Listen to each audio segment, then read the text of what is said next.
Welcome to St. Louis for Royals baseball. Tonight, it's Game 1 of the I-70 series between the Kansas City Royals and the St. Louis Cardinals. Hi, everybody. Steve Physiak, Rex Hudler with you. The Royals are off to a rugged start, but it has not affected their defense. And as we take a look at the Kubota stats, Hud, the Royals only one error this entire month of May. Yeah, it's been extremely impressive, Fizz. And you know, defense, that was my game when I got to play it. And that's the important part of it. You're going to save pitch counts, you're going to save runs, you're going to save a lot. And in the meantime, the paying customer, you're oohing and on. There's a lot of cap tipping going on around the Royals dugout. They know how important these plays are. I'm telling you what, Lucas Duda showing his skills, but there's been a couple of plays, especially like this one here. This relay in a big yard like the K, it's just perfect. That is perfectly done. That's how you write it up in the manual. Beautifully done, nice tag. That's what we're seeing on a nightly basis here. Hope it continues in this series. And when we come back, we'll take a look at St. Louis starter Miles Mikolas and his incredible journey back to the bigs.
And Cardinals, Fizz and Hud with you, talking St. Louis starting pitcher Miles Mikolas. And this is a young man, struggled in the minor leagues, a bit in the major leagues, went over to Japan, found success, and he has wowed the National League since coming back. Good for him. I'm sure when he was pitching over there, he dreamed of being a major league pitcher, but did he dream of doing this well?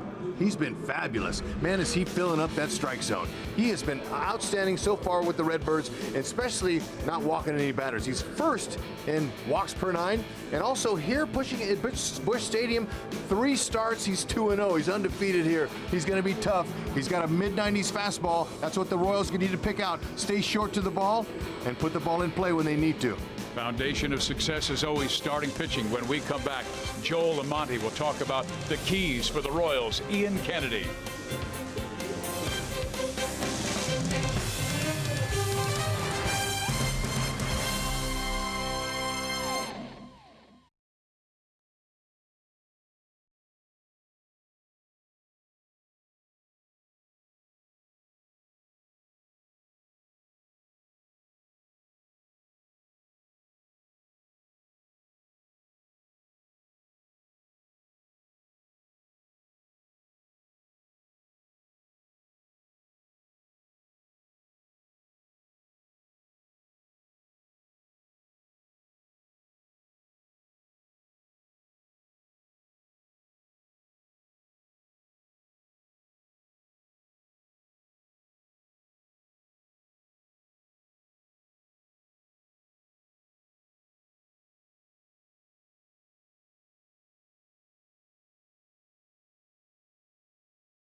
Ian Kennedy will be out there for the bottom of the first.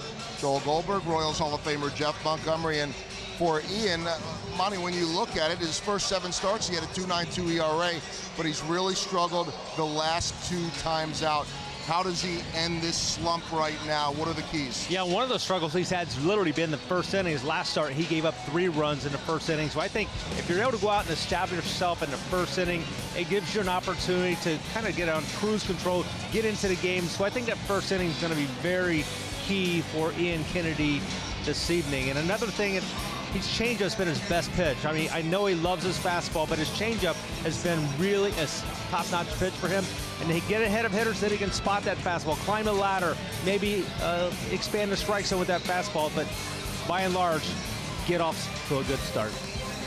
All right, well, 083 or 081 against the changeup this year. Ian Kennedy set to take on the Cardinals' first pitch coming up next.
The last 4 years overall. Find yours at your Kansas City area Chevy dealers.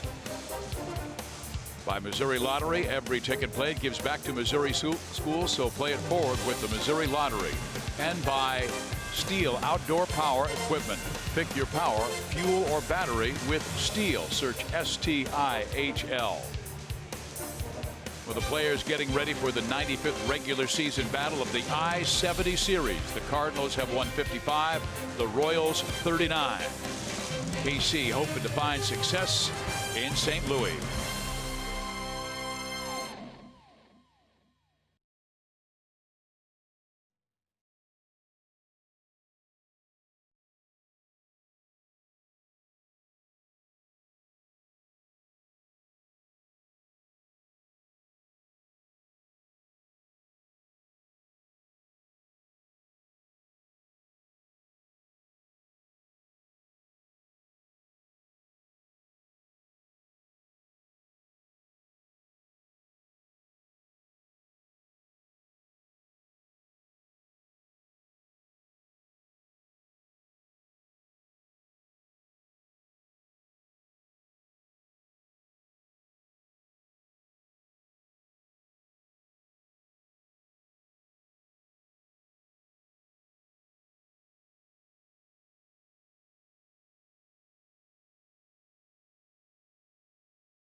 Game one.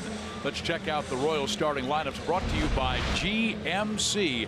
KC is hitting .256 as a team, averaging just under 4 runs per game. Jorge Soler hitting .373 on the road, with Merrifield ready to start another hitting streak. But HUD, KC better be ready to swing, because Michaelis, who's on the mound, is a strike thrower. Yeah, and I've told you before, when it comes to strike throwers, hitters prefer that. They want to go up there and hack, and if you got a fastball, that's even better. And he does. He's got plenty. Now, his average fastball, as you can see his record, though, it's spectacular. 51 in the third, and just 5 walks. That'll tell you right there about him being a strike thrower. But that fastball at almost 50%. Okay, his curveball, it's going to be fastball curve, but you know the curveball, it's 78. So 78 to 94, that's a big difference. So it's a slow curveball. Slider, changeup, those will also be effective for him. But he's coming at you. Be ready. And defensively, the Cardinals, Ozuna's a good outfielder. He's got good athleticism. Pham in center field, he's really good. And I can tell you that Tyler O'Neill's in right. He's a new guy. And Jerko at third base. Greg Garcia, Carpenter, Martinez, and Pena behind the plate. Our umpires, well, there is the crew chief, Country Joe West. He's at third base. Doug Eddings will be behind home plate, and Marty Foster at first, and Mark Ripperger at second base. The Royals at 14 and 32. The Cardinals at 25 and 19. And Michaelis continues his warm-up tosses. Remember how Joe West was key in 2013 to a big finishing of that game here in St. Louis? That's a tease, because Joel is going to have more on that. He told me to stay away from that story. All right. Thank you. He went in and had a good conversation with Country Joe, so yeah, Joel will have more on Country Joe West. Way to go. John Jay, a former St. Louis Cardinal, he receives a wonderful ovation. He played for the Cardinals from 2010 through 2015. I remember his key hit in that 2011 World Series, where he would come around to score an important tying run. Now back with the Royals. The first pitch is up high, ball 1. John had 2 hits in the Yankee series, now batting .291. Michaelis gets a strike in there. As Rex told you, only 5 walks in 51 and a third innings. You love that, especially when you're on defense as well. But as an opponent in the batter's box, you're saying good. You know, you hate the term effectively wild in the hitters meetings. You're going, oh no, you mean I got to discipline myself.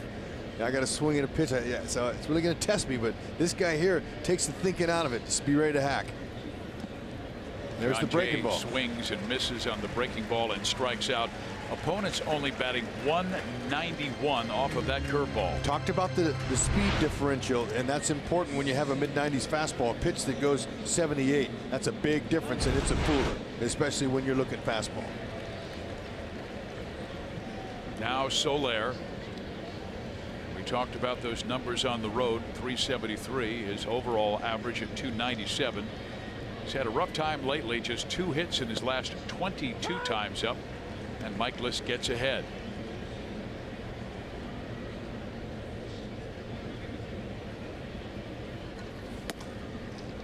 Tries to tease Jorge upstairs. 1-1 count. Lots of times, you know, when a hitter, when he tails off a little bit, and they all do, it's impossible to stay on top of the mountain the whole time. Well, it's very rarely anyway. Some guys can. Maybe George Brett did a few years, but not very many.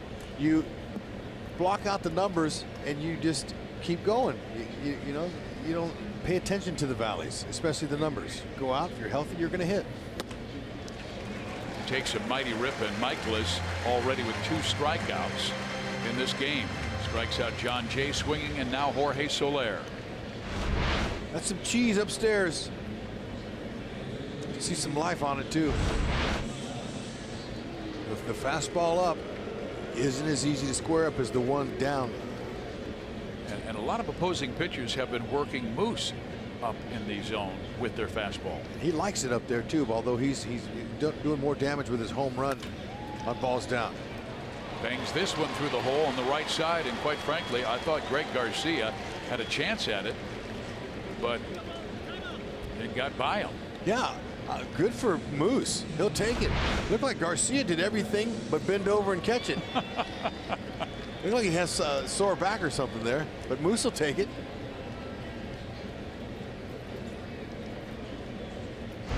Interesting attempt. It was a phantom attempt. Exactly.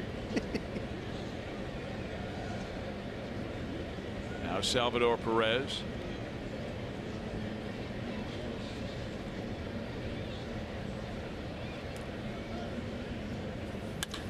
And Perez hits it sharply and through Garcia into left field. So Garcia is having an interesting beginning in the last two batters. Well, he didn't bend over for Moose's shot to right, and now the blast by Perez gobbles him up. Top spin. I'm giving him a hit on that all the way. That's not an error. That's a tough one. That is a knock all the way. 107, top spin on it, in betweener. Watch your lips. No guarantee you can make a play like that, Fizz. So if you're Merrifield, are you going to swing early in the count? I'm looking for the heater, believe it. You know it, and you've seen the kids' actions on video before the game, and you know it's coming, jump on it. Why not? That was their plan against Severino, the Yankee flamethrower, and they got 3 runs off of him. They did a pretty good job on him. Breaking ball, do a little slider there. Witt takes a shot at right field. He had 4 hits in that Yankee series and has upped his batting average to 292.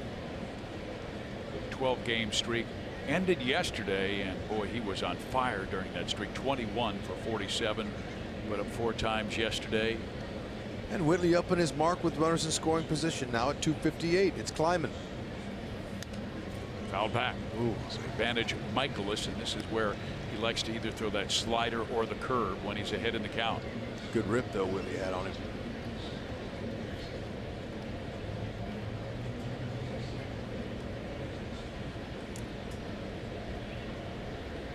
Michaelis, good size, 6'5", 220. 29 years of age, out of Jupiter, Florida. Spent the last 3 years overseas in Japan. Off the plate, 1-2. He was with the Yomiuri Giants over in Japan. Won 31 games and had an excellent ERA of 2.18, and he really felt that that's where he learned how to pitch. You better believe it. That's the New York Yankees of Japan, the Yomiuri Giants. Best team over there. Look at him eyeballing. Whitley's not, he's not going to try to fish.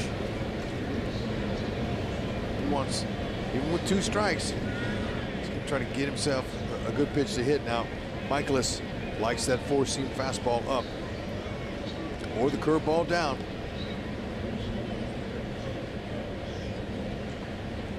Battle him here and give Kennedy a lead. With those swings and misses on the fastball and strikes out. He strikes out the side. The Royals lead 2. When we come back, Ian Kennedy will face the Cardinals, which scored 23 runs their last 3 games.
1.5 games back of Milwaukee. Here is their lineup, brought to you by GMC. Tommy Pham had an outstanding week, and Matt Carpenter has suddenly gotten hot, and that does not bode well for the Royals because he just tears apart Royals pitching. And there is Ian Kennedy. He had really 7 quality starts, Hud, but his last 2 have loaded that ERA up near 5. Got to get through that first inning. That's the inning that's been giving him some trouble here. He's got to keep it efficient, challenge guys, but also command the fastball. That's the key. There you go. Stay on the corners. Tommy Pham, 30 years of age, out of Las Vegas, having another solid season, hitting .312.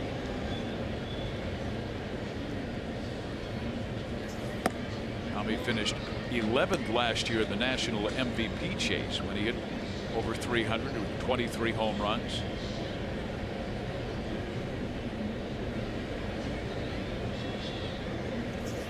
Yep. Well, Matheny likes him in the top of that lineup. You know, he's amongst the league lead. Our Toyota league leaders. Look at him in scoring runs. He's getting it done, and he's got a nice eye. 419 on base percentage out of that leadoff spot. Ozzie Albies, what a rookie for Atlanta. 42 runs already. We've got some young kids in Major League Baseball right now, though. It's wonderful. Really outstanding talent. It's great to see, Fizz. That's a welcome commodity. Bring the young ones in, and good to see them having success early, first time through. See what happens later when the heat gets turned up. But Pham, he's a hustler, scrappy player, plays hard.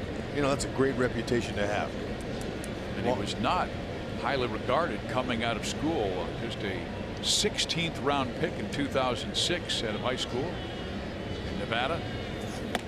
Swing and a miss, and Ian Kennedy works him up in the strike zone at 94 miles an hour. Royals defense sponsored by Ford around the horn. Alice Gordon left field, always fun to watch him. John Jay's been doing a great job in center. Jorge Soler, he's going to hold down right field. Hunter Dozier, he's getting the job done at first. Whitley's at second. Escobar, Moustakas, Salvador Perez. That whole defense out there, only 1 error the entire month of May. Stay hot, fellas. It's been fun to watch. Now Matt Carpenter. And Carpenter, you check out his season numbers, not very impressive, hitting .194, but what have you done for me lately? He's 10 for his last 20, and he's a guy who's done major damage against Kansas City in the past, hitting .365. Yeah, well, he's shortened up his swing some. You know, he was a little bit long and trying to do maybe a little bit too much. He's hit in his last 5, 6 doubles included in those 10 hits.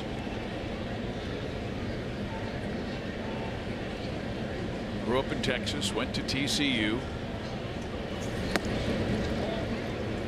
4 for 16 off of Kennedy with 1 homer.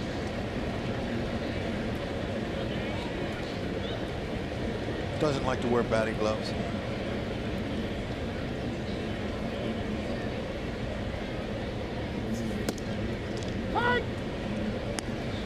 Now 3-1. Ian has had some command issues. 16 walks in 47 innings this year, and coming off a game last Tuesday. No decision versus Tampa Bay. Gave up 5 runs in 6 innings. Also suffered 3 walks. Ooh, that's a strike right at the knees. Perfect location. That's where you want it. It's a good hitting pitch there. Hitter will tell you that's cheese at the knees. Challenge him. Do the same thing. Make him earn his way on base.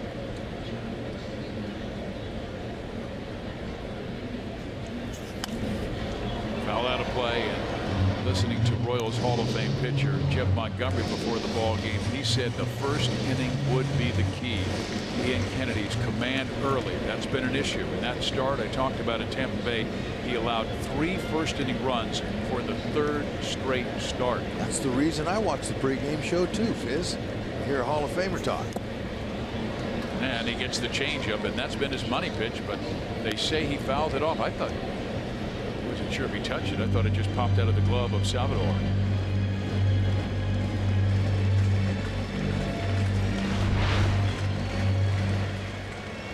Yeah, it was. Change up. Opponent's hitting just 0.81 against that pitch. It's a good 3-2 pitch. Carpenter belts it in the alley. And this will be his 7th double in his last 11 hits.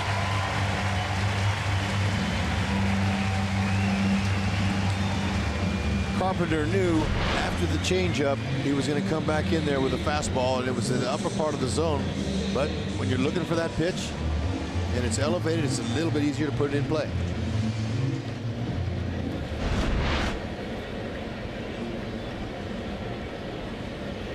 Now a Cardinal in scoring position for Jose Martinez. Jose spent a little time in the Royals organization. As a matter of fact, set a Pacific Coast League record by hitting .384 in the 2015 season. He's got an active batting stance, a lot of moving parts. Yeah, well, when he was with the Royals, he was at the wrong place at the wrong time. They didn't have any room. Where's he going to play in the outfield? He's not going to play over first base over Hosmer. So, you know, it's the wrong place, the wrong time, and good to see him resurface somewhere else. That happens to a lot of players.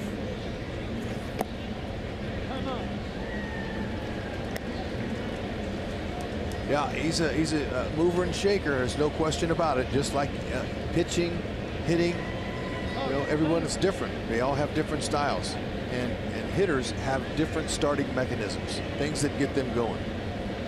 Certain keys to certain hitters. Sometimes some it's their hands, some it's their feet, but it's all about rhythm. See, he's got a little bat wiggle going. He's rocking on his front foot. But the main thing is, when that ball's on the way, every single hitter always gets in the same hitting position. They can do whatever they want before the pitch comes, but when it gets in, that ball gets in the air, they're all in the same hitting position. And he gives you a big strike zone, 6 feet 7 inches tall. Yeah, and you know what? A guy like him, free swinger. He's dangerous. And he tried to get him to chase the changeup. 3-1 count. Done pretty well with a runner in scoring position too.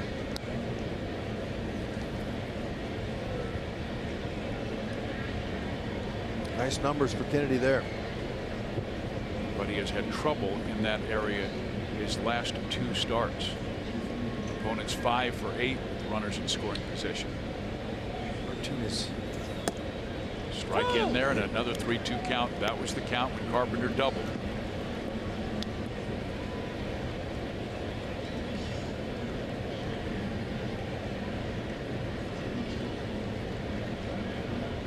Say 347 with runners in scoring position.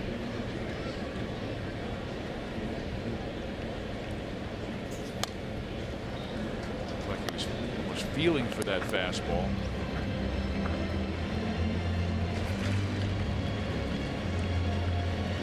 Alex Gordon will throw you out on a ball hit hard out to left field. And Jose Oquendo, he's been around enough to know that Alex is one of the premier assist leaders in the game over the last several years.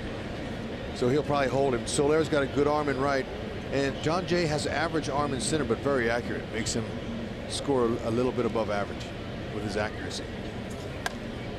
That is lined to the first baseman Hunter Dozier, who makes the catch. So 2 outs here in the bottom of the first.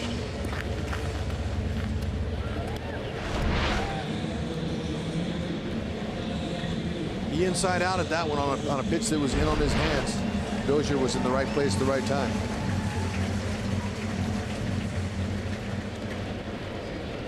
Now Marcell Ozuna. He had a fantastic year last year with the Miami Marlins, and then the Marlins rebuilding. They sent him to St. Louis for a lot of top prospects.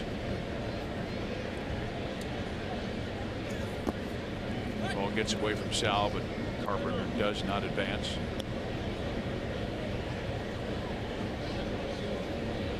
Marcell off to a slow start with his new ball club, hitting just .234 at this time last year. Well, he was hitting .312 with 11 home runs and 29 driven in. Now, you know, like his teammate on the Yankees, Giancarlo Stanton, Both of these guys came from the Marlins where there was no pressure. Teams weren't very good. They weren't playing for anything. And now these two guys are finding themselves in the heat. And they're playing in pressure-packed teams that are used to production. And it's going to take him some time to get going as well. Cardinals tied with the Chicago Cubs. Game and a half back of Milwaukee in the National League Central. Ian falling behind the last 3 batters. Yeah, he's struggling again in the first. You see the pitch count. Next pitch is 25. Having a hard time with command. And you can tell by his body language too. Maybe he looks a little bit unsure of himself. Ozuna 2 for 5 off him in his career.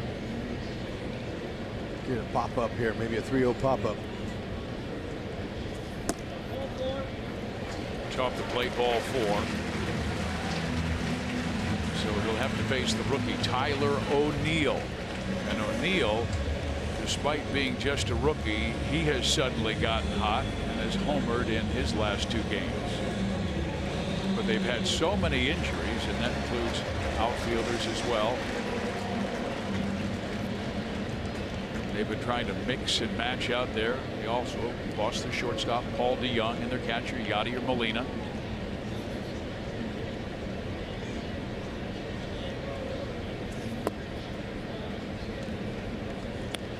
He's a strong kid. Got some pop. Look at him. He's stocky, strong. You know, he's hit some home runs in AAA, but this is the big leagues, and he's got an opportunity here. He wants to make the best of it. So those socks. Yeah, no, those are beautiful. Close this one to center field, but John Jay has it measured. John will make the catch, and Ian Kennedy gets out of trouble in the first. Royals fans in St. Louis.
The Royals dugout, and we talked about John Jay being back in St. Louis. What about Francisco Pena, who was behind the plate catching against his former Royals team?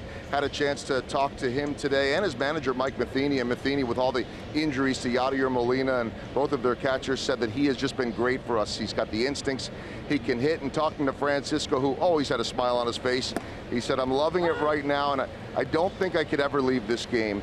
He said, "I will manage one day like my dad." And of course, Tony was with the Royals 02 to 05 as the manager, and Tony Pena Jr., Francisco's older brother, who played for the Royals 07 to 09. He's right in his first year right now, managing with the Royals rookie ball team in Surprise, Arizona. So managing and catching in the Pena family.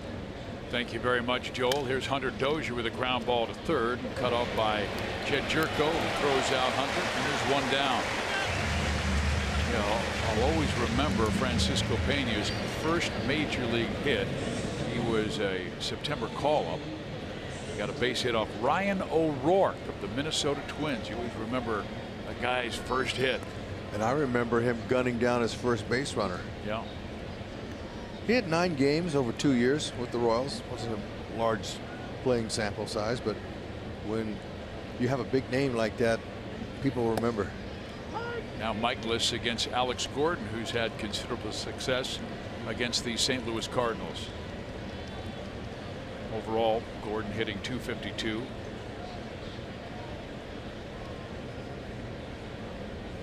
And he's going to bunt because they had shifted everybody over on the right side.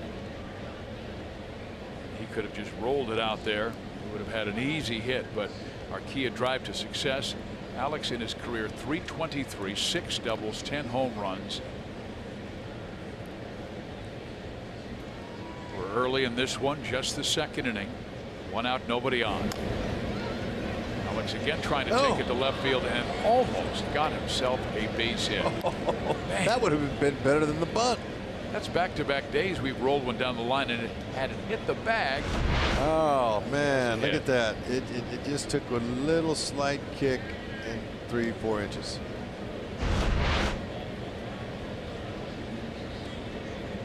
There's the shift, and why not hit it the opposite field?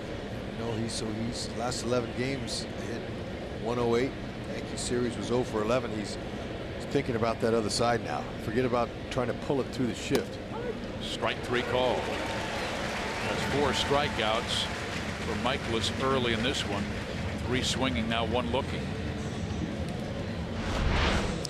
So they're going to stay inside on him and pitch him to the shift. I was visiting with Mike Shannon, the Cardinals longtime broadcaster, about the shift, and he said, Fizz, when Carl Yastrzemski came up, I played against him in the minor leagues. He hit .388, and he was a brilliant opposite field hitter. He got up to Boston, and a guy by the name of Ted Williams got a hold of him and said, young man, if you're going to make money in this game, you better learn to pull the ball. Michaelis chewing up the Royals in the second.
Nationals phenom Juan Soto, first pitch in his first start. What does he do? He belts it out. How about that? Man, that guy's going, I had him. What a home run. Soto, wow, that's pretty impressive. Going deep, your first swing, that'll work. Batting 6th, playing left field for the Washington Nationals.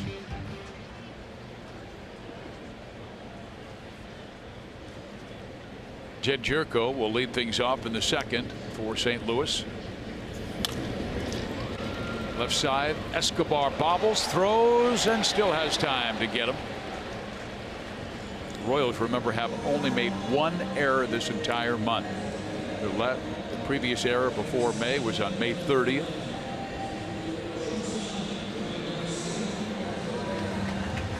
Escobar, a very sure-handed defender, only 3 errors this year. April 30th, I beg your pardon, was the last error. And the batter is shortstop Greg Garcia. Greg only 5 hits his last 30 times up. His average has dropped to 236. Nice player. When you're a utility player, sometimes you better be ready. And when a regular goes down, and he's from a great baseball family, so you know, and he's got a lot of talent. It's taking a little bit of time to get some rhythm out there. You and I spent a lot of time with his grandfather, Dave Garcia. Yep, and his father, great baseball man. His father was a pro player as well. Yep. Line to Moustakas, 2 out. Well, the Royals at Price Chopper are excited to announce the return of the Grand Slam 4-pack. Perfect for your family. This ticket package includes 4 seats in the View Reserve section, plus 4 Royals caps, all for just $44. Head to your local Price Chopper to purchase this exclusive deal, good for most Sunday through Thursday home games. A great look at Busch Stadium in St. Louis. Threat of rain early this morning, but right now not too many clouds, thin clouds. It's the greatest over in Illinois. It's the greatest weather whenever you can stay in the 80s and low 80s, high 70s. Yeah, right by the Mississippi River, it gets mighty humid here. Here is Pena. Joel was just talking about. Good slider there, and a swing and a miss by Pena. And if Ian can get ahead, boy, that off-speed stuff really works. But he fell behind several batters, Carpenter, Martinez, Ozuna, before getting out of it. Jam, getting O'Neill on a fly to center. Salvi wanted it down, got it down, and Ian will have a nice, easy 7-pitch second inning. And Ian will lead things off offensively for the Royals.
We stand ready to serve all military families. 0-0 game, top of the 3rd inning. It's now time for Lowe's whole team together.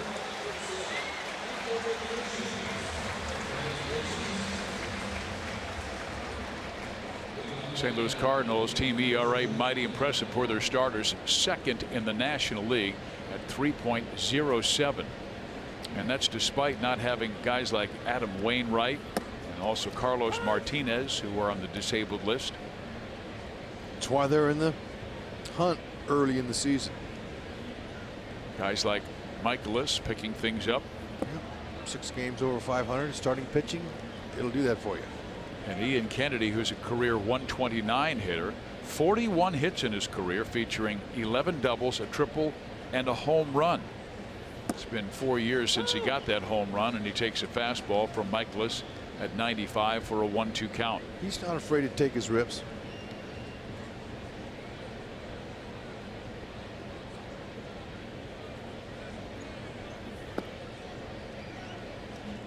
Ian has worked himself a 2-2 count. The home run he hit back on May 12, 2014 was against Miami's Jacob Turner.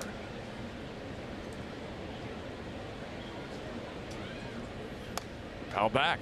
Pretty good swing. 96.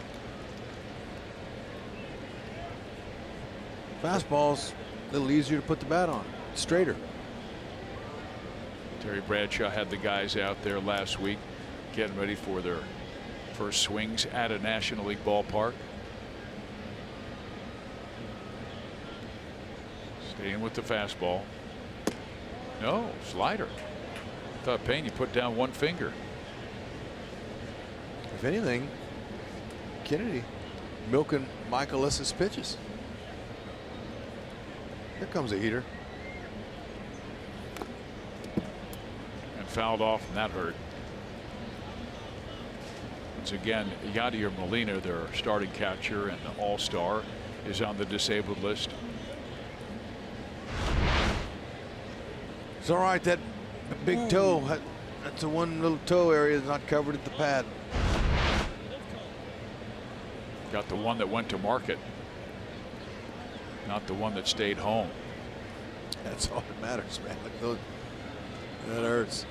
Those toe shots. And Doug Eddings giving him as much time as he needs to get himself squared away, because Doug knows all about foul balls. Kennedy knocks one into right field, his 42nd career hit. Oh man, safe. Oh. Thank goodness. Oh, look, you know, you hit a ball hard enough, that's what happens. Here we are back in Little League again. But that ball was rifled. I'd like to get the hit speed off of that bat. Kennedy knew a heater was coming, and there it was. And you could see Martinez went right to the base. Beautiful. How about that stroke? Nicely done. Look at him. He's running hard all the way, too. You got that right. Oh, he's got to be in there, man. It's so hard to get a hit. They're not going to chest him up, so that'll work. 42nd career hit for Kennedy. Look at Mitch with a big grin on his face. 97 exit velo. Pretty good, I'll say.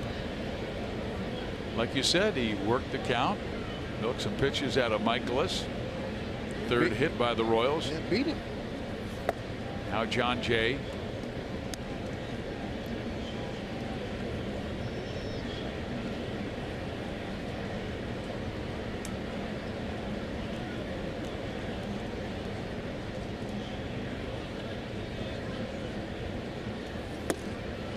Swung on and missed, 1-1. If the Royals hit a triple in tonight's game, the Kansas City Honda dealers will make a $1,000 donation to the Kansas City Major League Baseball Urban Youth Academy. Where you more than likely going to get triples in this ballpark. It's pretty fair. It is fair. You can get them down the right field line, though, if they kick and they bounce around in that corner. 335 down that right field line. It's a long throw from down there in that corner.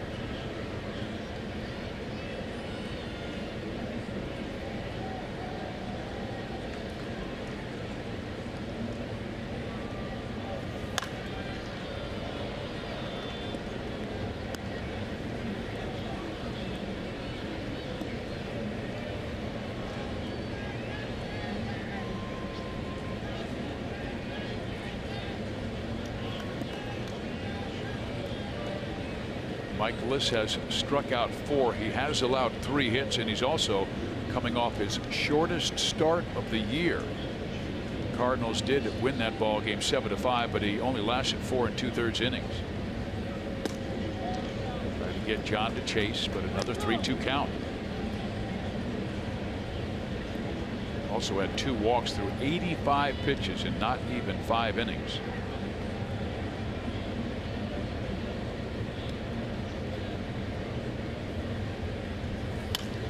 Base hit left field. Whoa, boy. Whoa, boy. Yeah. He was listening to you as he cruised into second base. He's thinking about, look, let's not get too excited. Kennedy, he's a veteran, but he thought for a second on his way to second base that I'm going to go to third because the ball wasn't hit all that hard, and he's feeling pretty runnerish out there. But he knows that you got to stay right home, and with nobody out, don't want to make that first or last out at third base. That's a cardinal sin in baseball. Steady as she goes. Let's see if the meat of the order here can come through and give Kennedy a lead. 2 on, nobody out. Soler bangs one to third. They go 5, 4, and 3 double play.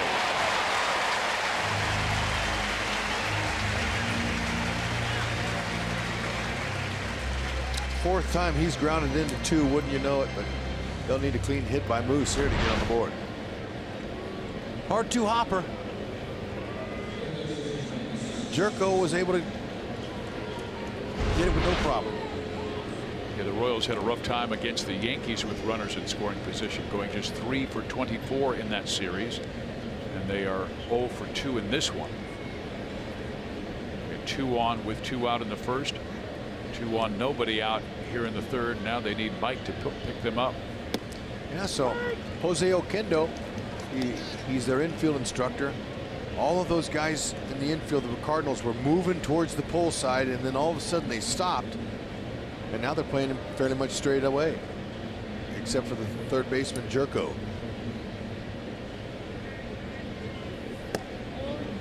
Yeah, watching Mike take early batting practice. He was out there alone working with Terry Bradshaw and Dale Swain, and a lot of his work was to the opposite field, or working the middle of the field.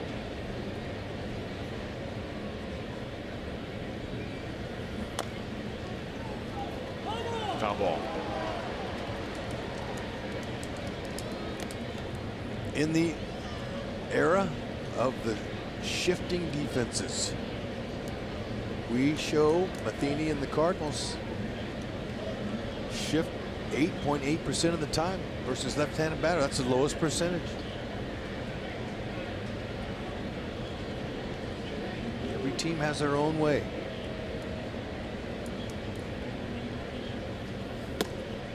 He is pitching Moose up and in with that fastball. And it has been a while since Mike went deep. It was that 2-homer game May 8th in Baltimore when he drove in 5 runs. No home runs his last 11 games, and that covers now 43 at bats. Let Michaelis provide the power. Ooh, watch out. Man, heads up in that Cardinal dugout. Look at those guys. They're saying, look at all that room you got out there. You got to pull it over here. Ooh, that was a hook. Man, that's trouble there. Hope it didn't get anybody in there. They got a nice screen in front of them, but that ball just went over.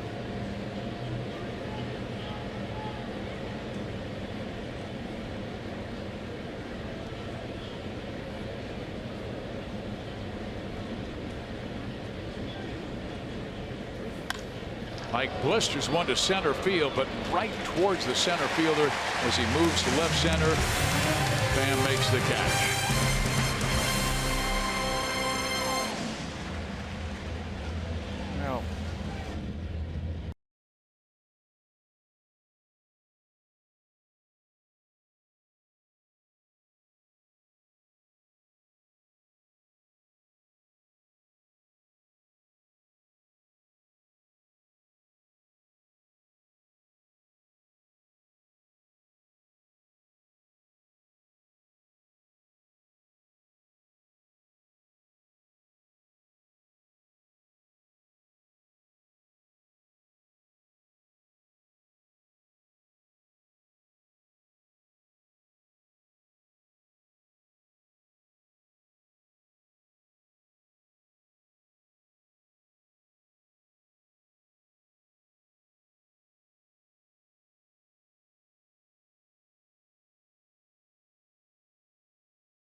Jack family only at Jack in the Box.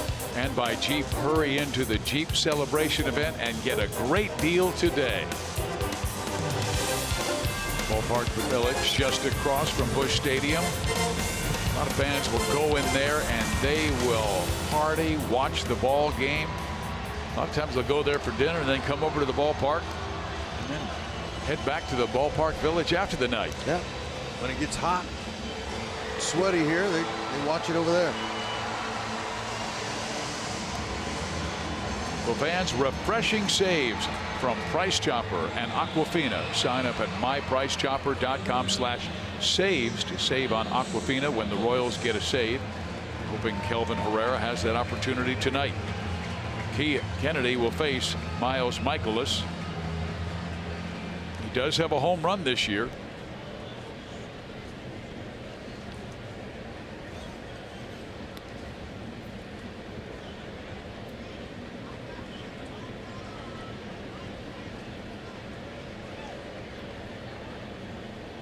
Kennedy, who hails from Huntington Beach, California, delivers strike one.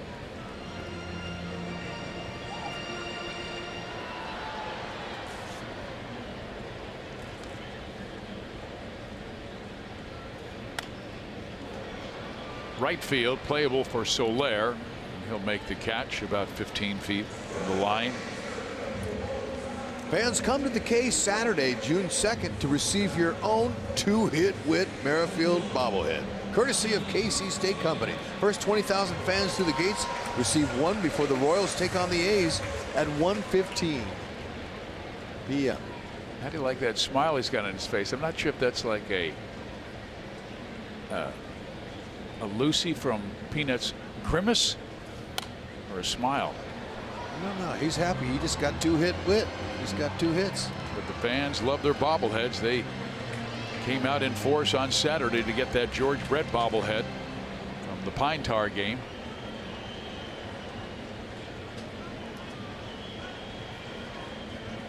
Kennedy with the 0-1. Back to the screen.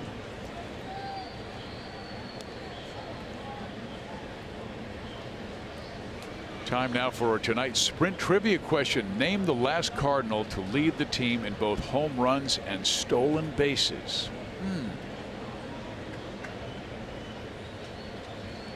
I think it might be Lou Brock. No.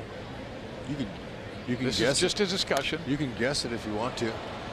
But it's been done since then. But since Dave Holtzman is in the booth, I think I can look in and see if he has guilt in his eyes or doubt. No. I think I know the answer. But I'm not sure. Well, you know it wasn't Jack Clark. No. But I did some exhaustive research. Did you? You already knew the question? No. We only get the question right at the moment, so it's just like the fans. Let me say what I was going to say. Okay. I'm sorry I blew up. Exhaustive research on the Cardinals and some of their history. Strike 3 call. Beauty. Second time that Ian has gotten Tommy Pham.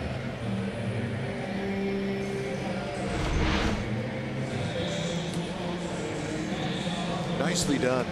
That's a good little break. Looked like a changeup to me. Yeah, so I'm going to guess Ray Langford. That's a pretty good guess. Yeah. Uh-oh. That's not it, Fizz. Oh, no. I'm counting on you. My research wasn't that exhaustive. Okay, that's strike one. You were just throwing Lou Brock. We were just discussing that, Well, right? because I think there was a year where Lou hit a lot of home runs, and he always led the team in stolen bases. But he developed power later in his career, like after the age of 30, and there's a strike.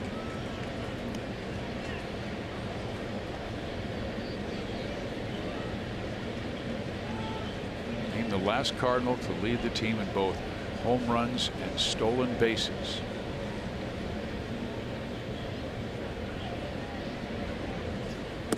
Carpenter takes a strike at the inside corner. Now a 1-2 count to Carpenter.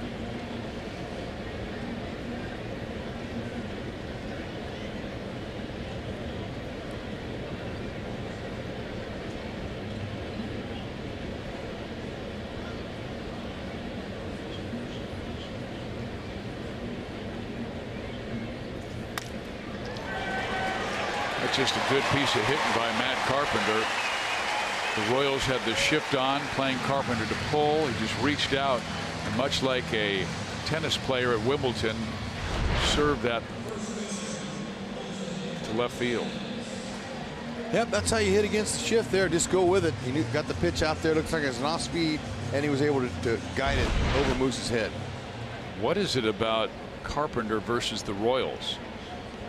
He was hitting under 200 for the season, and of course he gets hot and goes 10 for 20 coming in here. Previous 5 games he goes 2 for 2. He likes hitting against the Royals. Hey, I'm going to go with Lou Brock. Go ahead. Sorry. So that's 2 strikes. We got 1 more. Then I'm going to go with Willie McGee. How about Willie McGee? I didn't think Willie ever led the team in home runs. All right. He was an MVP one year. I'd have some. Well, he was scoring runs. All right, let's see who it was. We lost. Albert Pujols. I would have never guessed Albert. Shake yourself.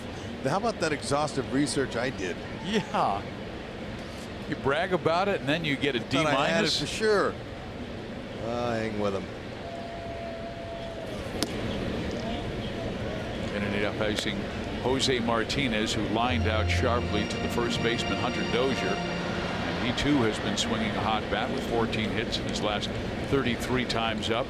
Willie McGee is in their dugout over there. I thought that he might be an answer.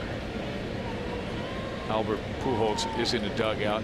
He's just on the other side of the country. He's wearing red. Yep, that's true. Swung on and missed. So advantage Kennedy at 1 ball 2 strikes.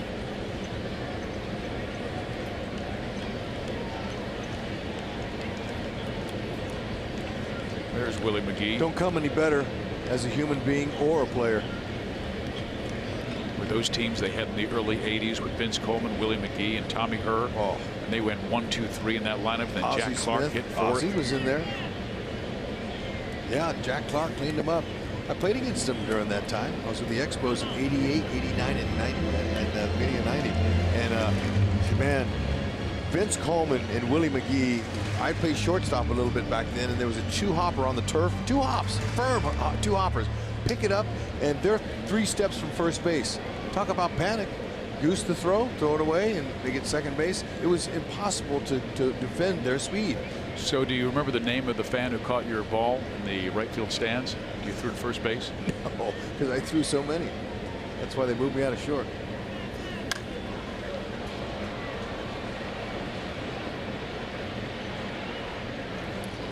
Well beyond Soler and Whit Merrifield. Kennedy right now at 50 pitches trying to finish off the 3rd inning. He had Carpenter down 2 strikes before he looped a base hit to left field. And Martinez down 1 and 2, and now it's a 2-2 count.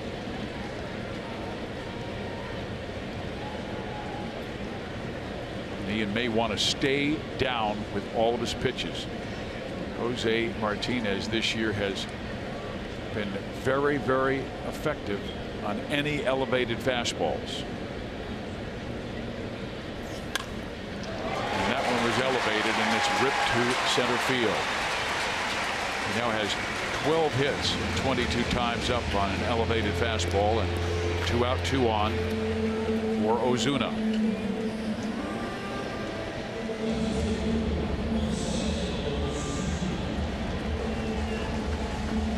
That's a pretty bright arm sleeve on his right arm, isn't it? Yep. I don't think they'd let you wear that if you're pitching.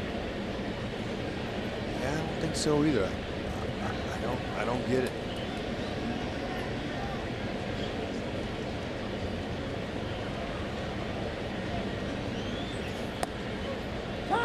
Ozuna last year not only hit .312 for the Marlins, but 37 home runs and drove in 124.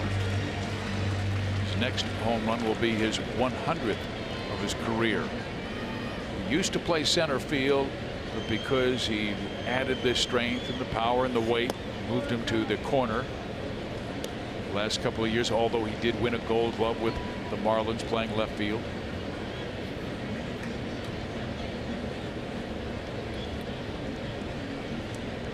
Carpenter second, Martinez first.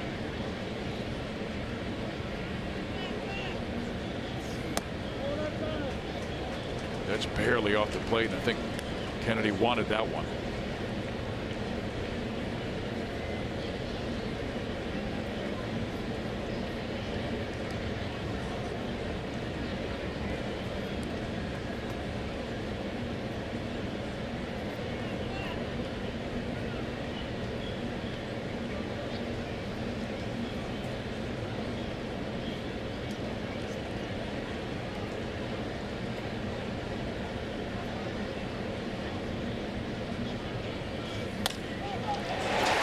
Base hit right field. Soler bobbles the ball. The runners will both advance. He was trying to gather it in and take a shot at Carpenter rounding third, but the ball flipped out of his glove and over his shoulder, and by the time he found it, both runners advance, and that's only the Royals' second error in the month of May. Yep. He reached out for it, too. That ball was off the plate, wasn't in the middle, and Soler did everything but just missed the transfer from glove to hand. Not so sure he would have gotten Carpenter, but the ball was hit pretty hard.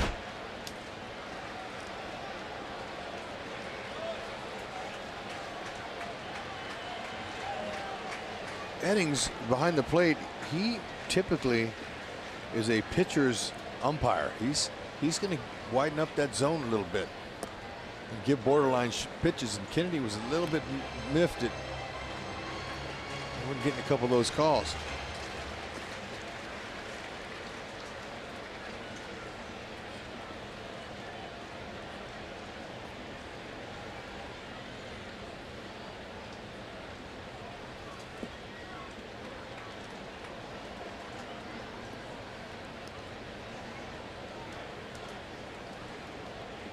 Once again, too many pitches for 3 innings of work. Most starters like to be between 12 and 15, and he's averaging right around 20.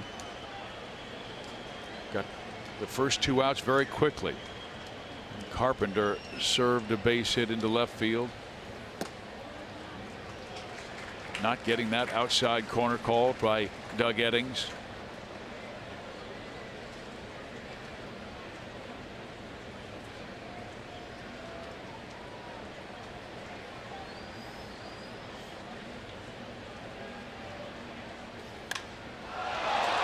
O'Neill with a drive.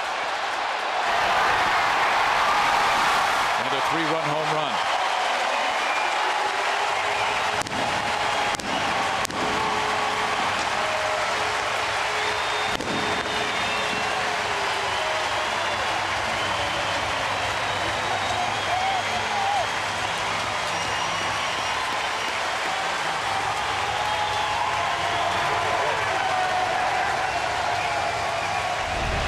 He was waiting on this one. That's a heater up in the zone, 93. He hopped, tapped his hat. He knew he got it. Powerful young man, got a real short, powerful swing. Caught it just right.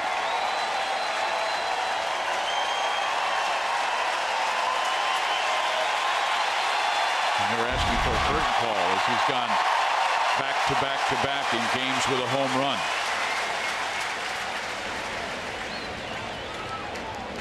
Well, the inning started so innocently with 2 quick outs, but then 4 straight hits.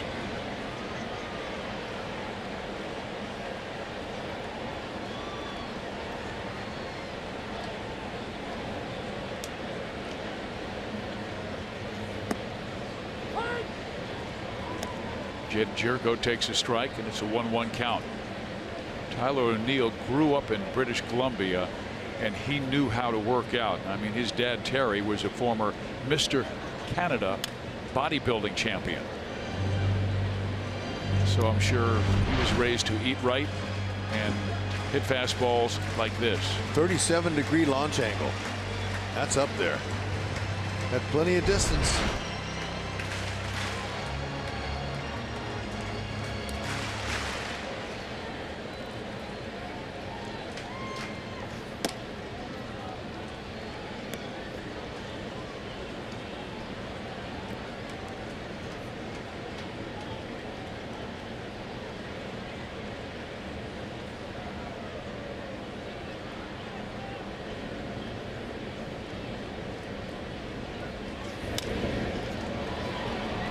Jerko to shallow center field, and John Jay will not be able to reach it.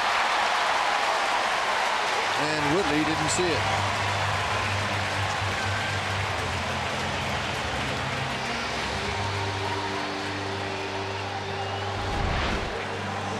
Going back on it, and he's trying to find it, put his hands out, says, I don't know where it is, and it was meant to It's that twilight. fall on the grass. Yep, it's a tough time of night.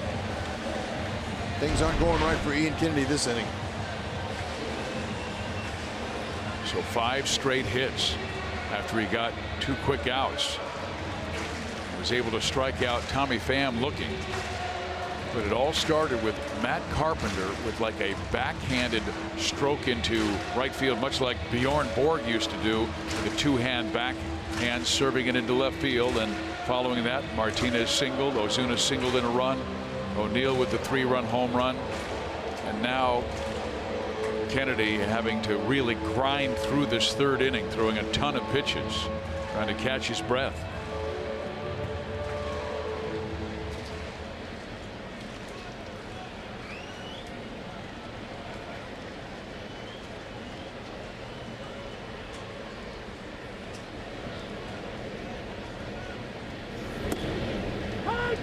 Strike called to Greg Garcia. Greg lined out to 3rd his first time up.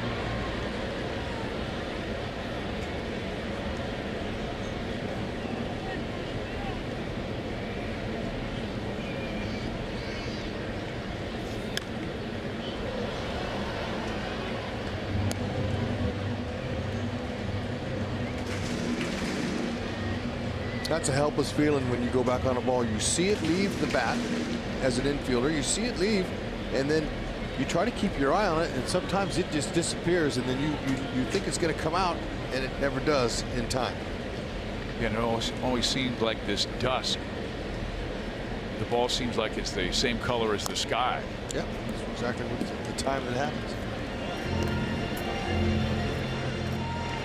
The worst we've ever seen is in Southern California, because you not only have the dust, but you have the pollution, that kind of brown layer. We saw many pop-ups in twilight get lost. Advantage Kennedy. Let's see if he can finish off Garcia. He does, with a good changeup, but 4 runs with 2 out. Kennedy shaking his head as he heads to the dugout. His Royals trailing 4-0.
You're an experienced artist or just a beginner, join fellow Royals art enthusiasts at our second Paint at the Park event on Sunday, June 3rd. Enjoy one free drink while following an art demonstration from Pino's Palette in our Hall of Fame pavilion. And you can also create one-of-a-kind piece featuring Slugger before watching the Royals take on the A's. Visit Royals.com/paint to purchase this special theme ticket. Michaelis facing Salvador Perez. Salvi reached on a base hit his last time up. And he reached for this slider away from him and pulls it foul. 0-2. Michaelis has allowed 4 hits, all of them singles.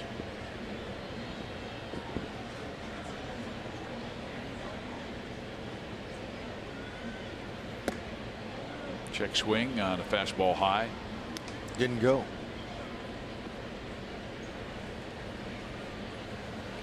This young man's going to attack the zone. Got a 4-run lead now. He's going to fill it up even better. Wow, right down the middle at 96 miles an hour, and Salvi takes it. And that is the 5th strikeout by Michaelis. Our Mo lottery replay shows that. That's pretty firm fastball down low off the outer half.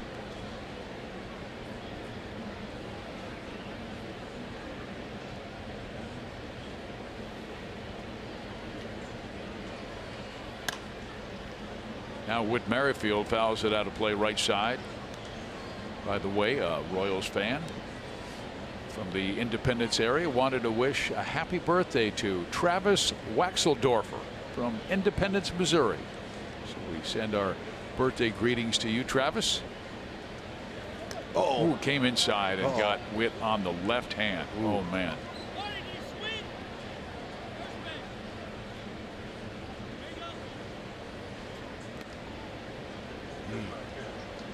Not good.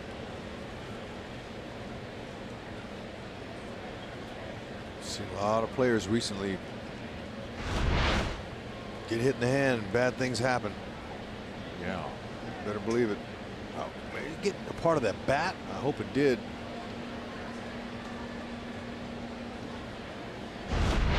Looks like it might have got some of the knob as well as his palm.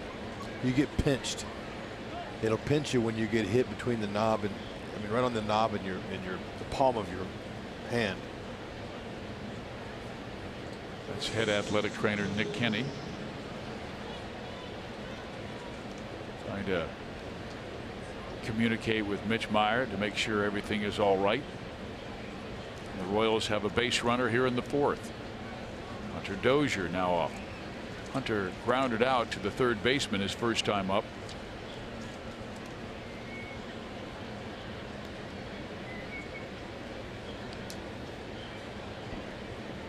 All right, Hud. Royals are trailing 4-0. Merrifield is the batter. Michaelis does get a lot of ground ball outs. Would you run? No, I'm not going to run. Even though the catcher hadn't thrown anybody out, I'm going to just wait. This is a bandbox park. You know, anybody can go deep. I want to take a chance on making it out 4 runs down. Why? Doesn't make any sense. But I can tell you though that the height of Jose Martinez, the first baseman over there, Mitch Meyer, he's having a hard time checking out Mike Jerschler. Uh-oh.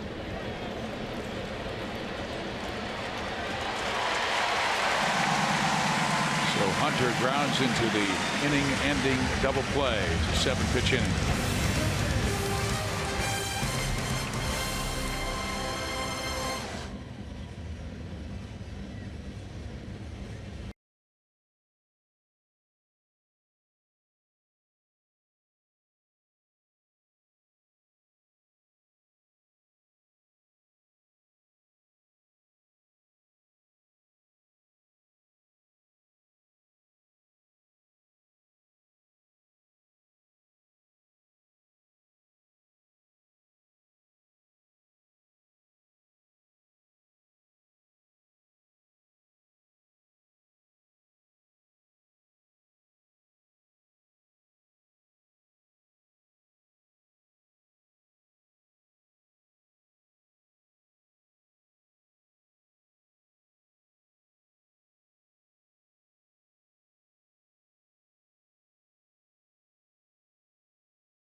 Underneath, you can see a great museum about the Lewis and Clark expedition.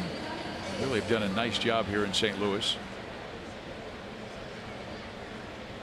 And I've got a great suggestion for you and Jennifer or our fans come the fall. What's that? Go to Rocheport, Missouri, get a bed and breakfast, take your bikes, or you can rent them in the area, and you can bike down that Katy Trail.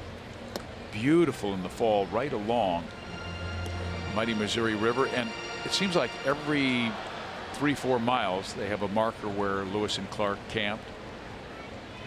Historical Beautiful. area.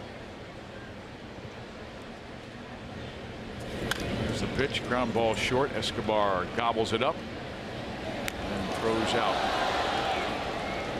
He did. He tagged him.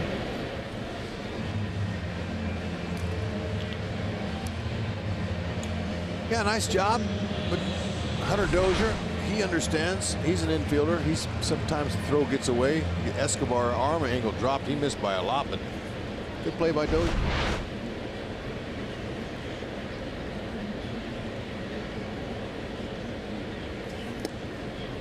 Now the pitcher Michaelis, who flied to right field his first time up. He has shut out the Royals on 4 hits. His team has given him 4 runs. The big hit, 3-run home run by Tyler O'Neill, and Michaelis tried to check his swing, but went.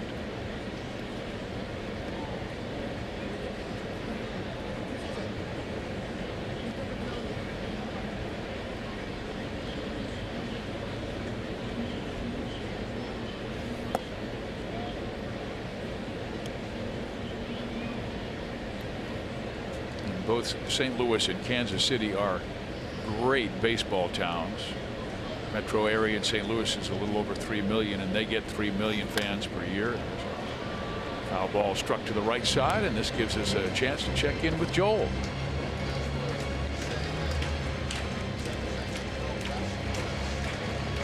Here, and you guys were saying that Joe West at third base, and remember back in 2013, that game that went till 3:14 in the morning, one of the reasons why the Royals won that game was because of Joe West. He said, I wasn't going to let Kansas City lose like that. Now, a rule had changed in the offseason, and people didn't realize it. But at the time, when you were coming into a stadium for the last time of the year, they didn't know that the new rule was that if a team scored in the top half of the inning and then the rain came, that it was going to revert back to the last completed inning. That was going to wipe out all of the Royals' runs that they had scored in the top of the ninth. But people didn't know that, including everyone there, including Joe West and all that. And once they started studying it, they realized that, hey, wait a minute. The game is going to revert back. So the Cardinals were trying to get this thing in as quickly as possible. Once they realized that the inning was going to be wiped out, they wanted this thing to be called by rain, and Joe West is a stickler for the rules.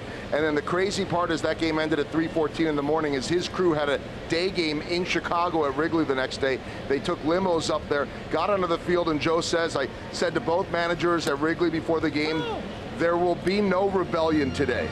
He didn't want any of it. It had been a long night, an early morning, not on his watch. That is one of the more memorable games of all time. And Hud, as you know, no one more a stickler for the rules than Cowboy Joe West. No, and I imagine that next day in Chicago, he told them, and they didn't. No one said a word because he would have ran them.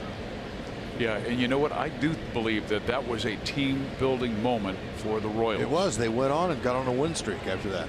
Well, not only that, but for the next year and the next. I mean, it was really a esprit de corps situation for Kansas City. A unity where all the guys pulled together. They were taking sandbags out there with Hosmer and Francoeur and Jeremy Guthrie. Yeah, no, it was a pulled together moment. That same trip, we went to Texas. Van pops it foul. Got him like 8 o'clock in the morning. Yeah, on Wednesday after the game, we're heading to Texas. Hope we don't have a repeat of that one. Well, anything to build the team. And now the lads are going through a hard time. Kansas City has lost 7 of their last 8. But the weather does looked nice for all 3 games, and then of course we go to Texas for games Thursday through Sunday and then come back home.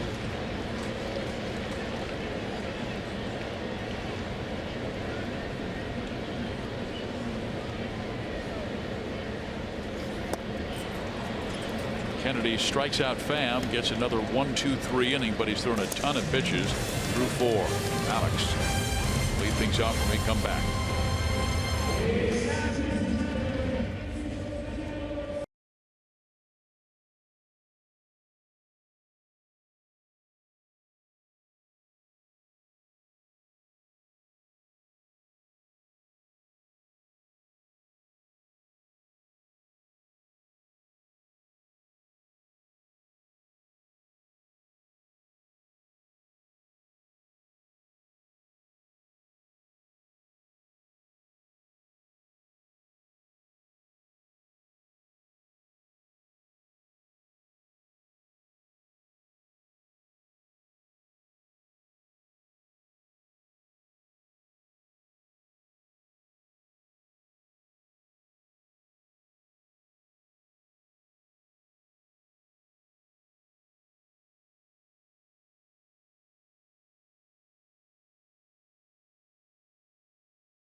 Fastball from Ian Kennedy and crushing it to the opposite field.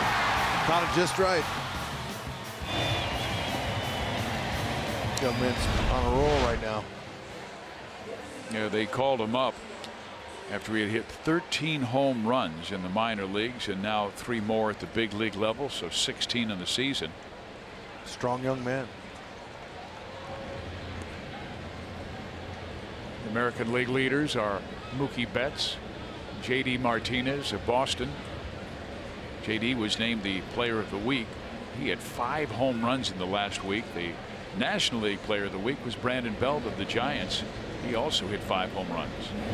Alex pulls it to the right side and fielded by the shortstop Garcia, who throws him out.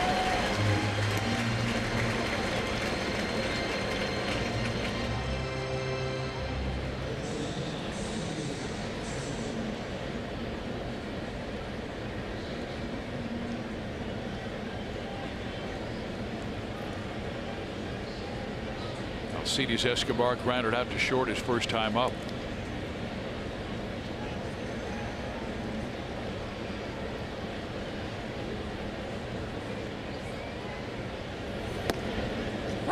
Strike 1. Ian Kennedy on deck. He has 1 of the Royals' 4 hits.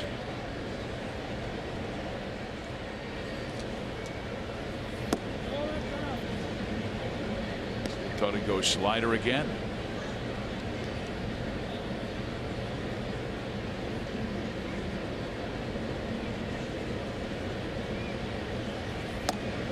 There's a strike in there. When you can think about it, Hud, starting pitching has been carrying St. Louis. I mean, they have lost Carlos Martinez, who is still leading the National League in ERA at 1.62, and he's out for a stretch. Adam Wainwright, their leader.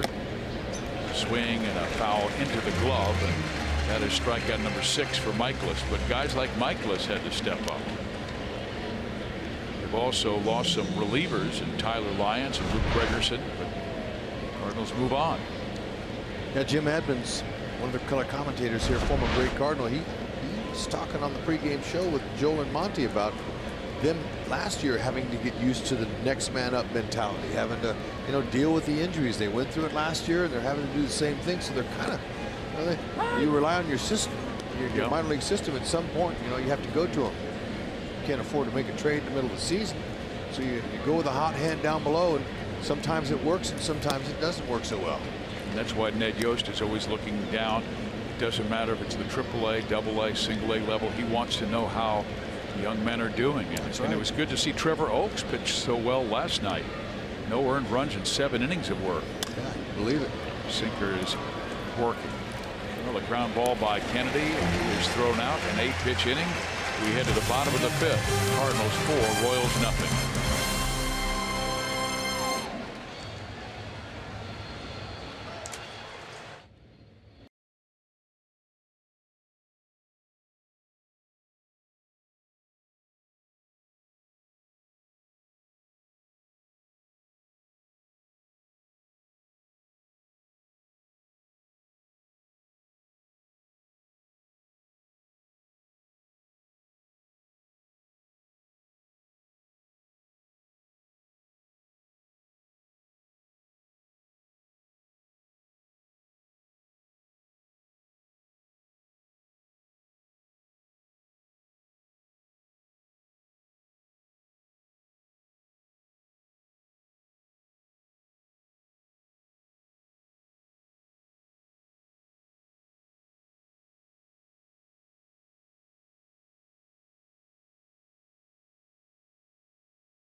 One rough inning, and that was the third. Gave up 4 runs, being a home run by Tyler O'Neill, but 5 strikeouts, 1 walk.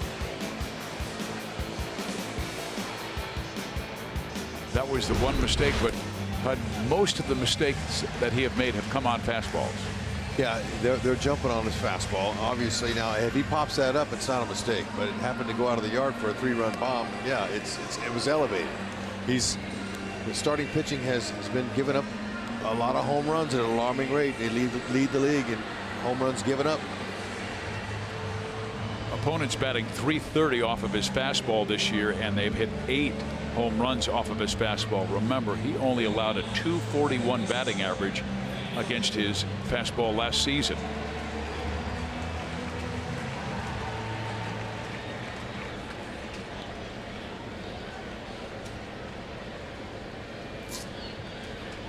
Hey, Royals fans, if you can't catch a game on TV, you can stream games live on your mobile device. Download the Fox Sports Go app, log in, and stream the Royals. Presented by T-Mobile. Matt Carpenter, 2 for 2, a double to right center field and a single serve to left. Now batting over .370 at his career against Kansas City pitching.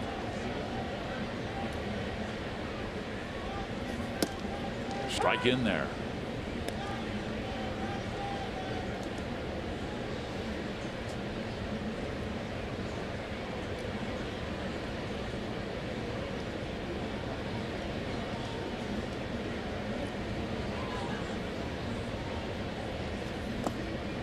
Check swing low.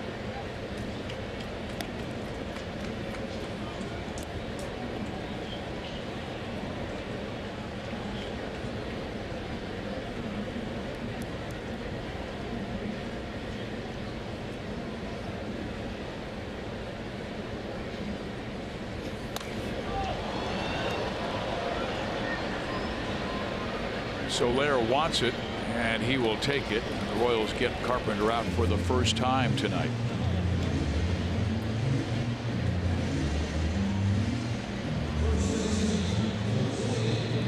And if he Ian can work a quick 5th inning, he might come back for one more, but right now at 87 pitches.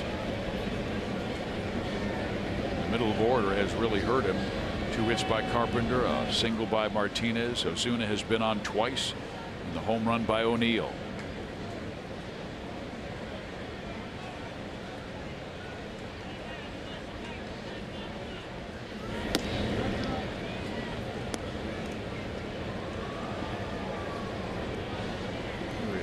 Pedro Grifol works with our catchers, visiting with Cal Eldred, Royals pitching coach.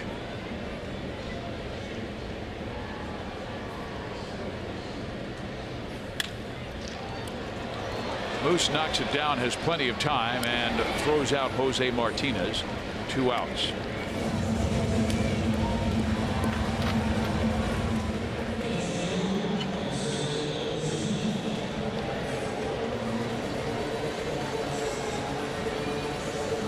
Eldred was talking with me about commanding that fastball, that his mechanics have been a little off, and I said, well, why is the changeup so much better? I mean, he's had great success with that changeup this year. For some reason, his mechanics are perfect when he throws that pitch. There's a base hit to center field, and Ozuna is on for the 3rd time.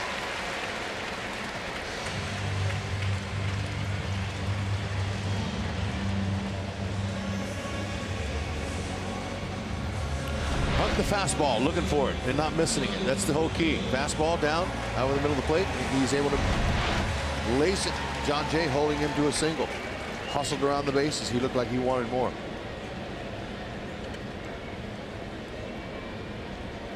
Now the O'Neill kid, who competed for Team Canada during the World Baseball Classic 2 years ago. He'll be hunting the fastball. I don't know if he'll get it. He tried one right there. There you go. Kennedy's not afraid. Yeah, I wonder if that was the 2-seam. He went with the 4-seam away, and we saw what he could do with that.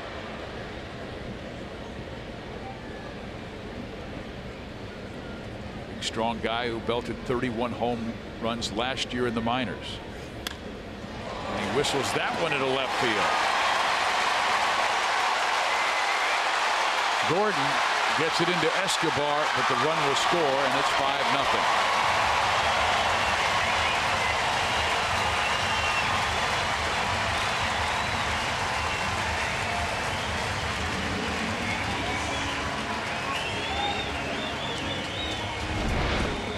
He's got quick hands, that's for sure. That ball was way in. Look at him pull them in. 92. Kennedy saying, wow, how did he keep that fair? Nice job. That bottom hand was able to lead a little bit. The top hand didn't hook it. Good swing. Nothing wrong with the pitch. Just 5 inches in off the plate on his hands. Kid's just hot right now. And the Cardinals as a team have been hot. I told you, averaging close to 8 runs per game their last 3. And this should end the inning, and does, but a run scores once again with 2 out. All 5 runs for St. Louis scored with 2 out.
Folks, join us for our annual Big Slick Celebrity Softball game on Friday, June 1st, before the Royals take on the A's. Watch local celebrities Paul Rudd, Jason Sudeikis, Rob Riggle, and Eric Stone Street, plus more of their celebrity friends. For their game starting at 5 p.m. Gates open at 4:30, so plan to arrive early to catch all the fun. Visit Royals.com/Big Slick for more information. And it's great to see Royals fans here at Busch Stadium in St. Louis. Game 1 of the I-70 series, and the Cardinals have jumped in front for the 5 runs driven in by the rookie Tyler O'Neill. Strike called there. Looked a little bit outside, but John didn't get the call.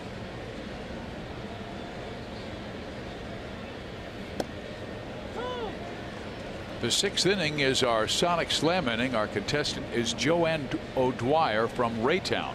If the Royals hit a home run out of the park in this inning, Joanne will win $1,400. And if the Royals hit a grand slam out of the park in this inning, Joanne will win $25,000 from Sonic and the Kansas City Royals.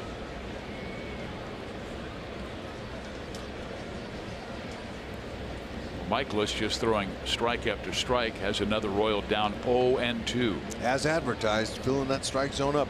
And I guarantee after that 3-run homer and the 4 runs in the 3rd inning, he just said, all right, now this is my game. Well, he's one of 3 starting pitchers who have made at least 8 starts still unbeaten. Charlie Morton of the Astros, 6-0. Jacob deGrom of the Mets, 4-0. Michaelis, 5-0. Garcia throws out Jay, 1 down.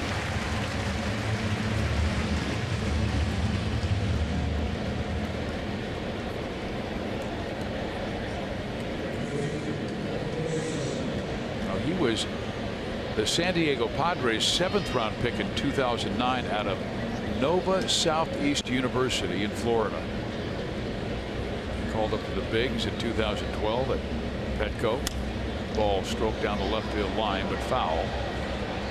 And his major league debut, Michaelis's, was against the team he grew up rooting for. Was against the Marlins. Not much success in the bigs at first.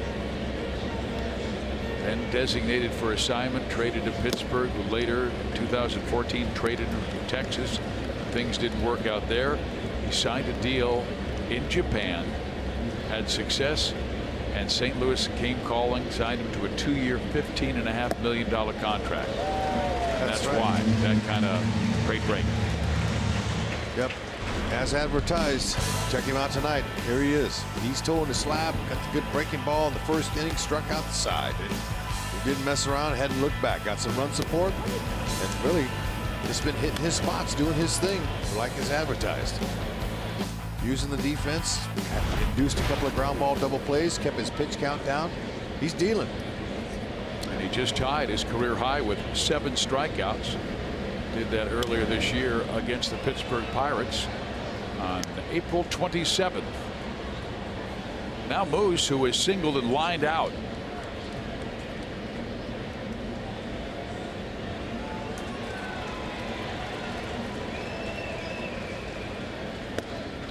You know, you go 31-13 with a 2.18 and 62 starts over 3 seasons in Japan. You earn that contract. He was good over there, and it's not an easy league. They have hitters just the same as here. Maybe not quite as strong and not as many, but it's a good league.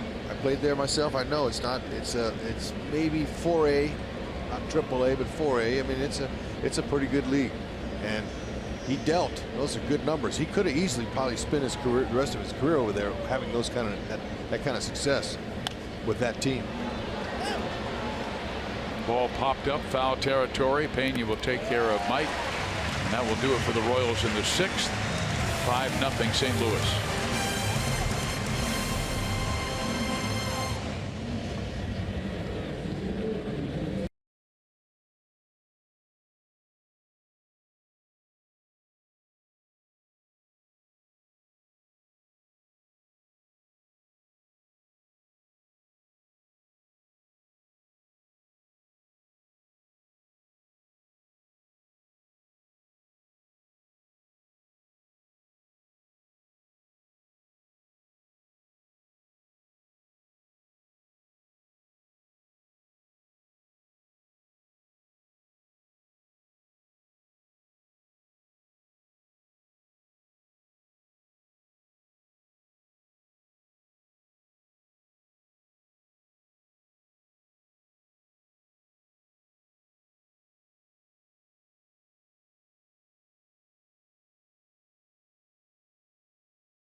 Manny Machado in Chicago, a blast for a home run, and that ties him with Mookie Betts and J.D. Martinez for most of the American League, most in the major leagues with 15. National League leader Albies and Harper, they each have 13. Royals fans enjoying a pleasant evening here in St. Louis. Score the Cardinals way 5-0. Greg Garcia to lead it off.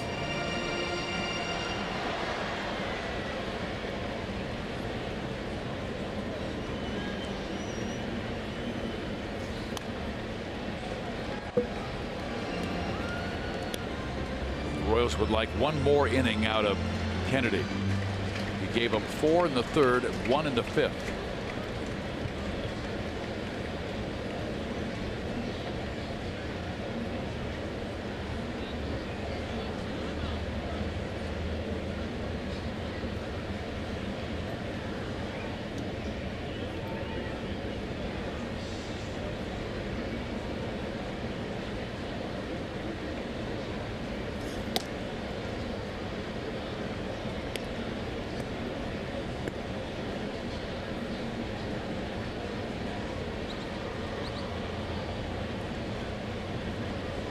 Time called.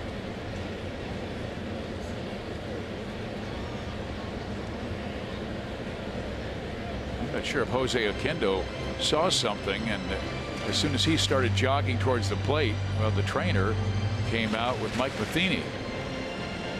Now, sometimes, you know, the coaches, they see these players every single day, and they understand what they look like when they're going good, maybe when something could be wrong, and so Kendall probably, you know, noticed something. Garcia, he's denying that he's hurt or anything's going on, but Oquendo said, hey, you know, I got to take a look at him. We got to check him out. And the Cardinals are marching on despite all of the injuries they have suffered this year. Yeah. They're 25-19. That's all they know. I mean, that would be like, oh, really?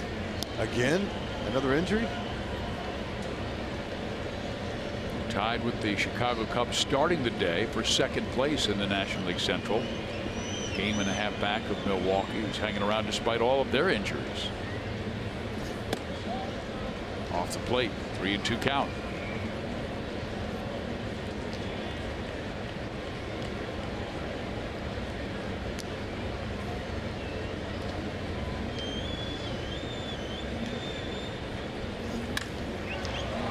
Ball knocked to left field for a base hit.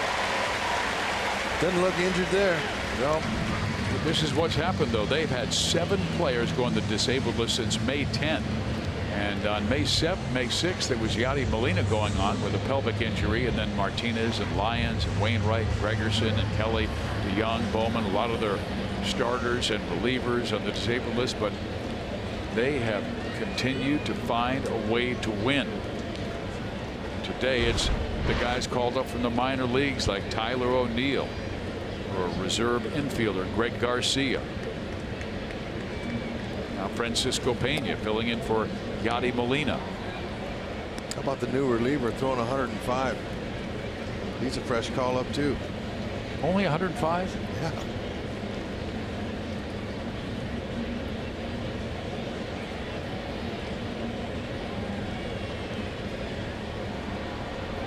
Pena is over 2 with a pair of ground outs. The Royals wouldn't mind seeing that right here.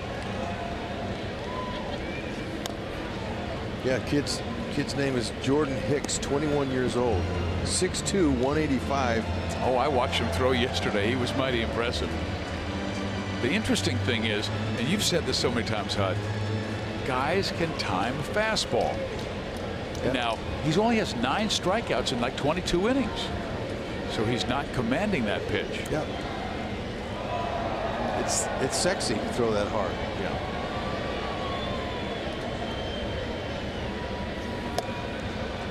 Swing and a miss at an off-speed pitch. Meantime, the Royals have Jason Adam warming up in their bullpen. Hud, I'll always remember the line from great Hall of Famer Stan Musial. He said, I could hit a 727. I'd let the first 2 727s fly by and time them, but I'd hit that 3rd 727 square. That's right.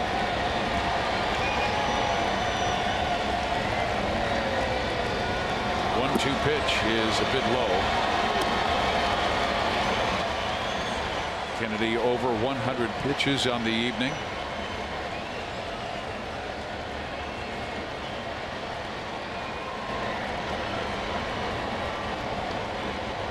His stuff good, 6 strikeouts, but caught too much of the plate at times with his fastball.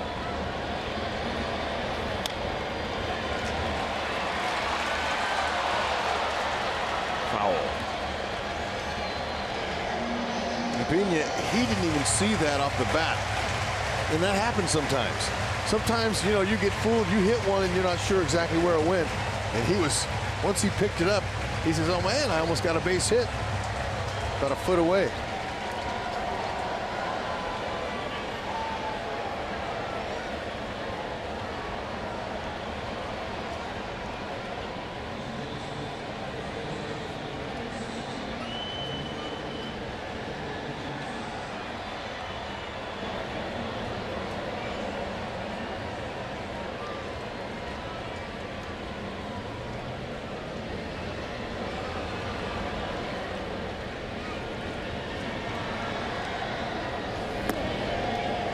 Didn't miss by much, and Ian wanted that one.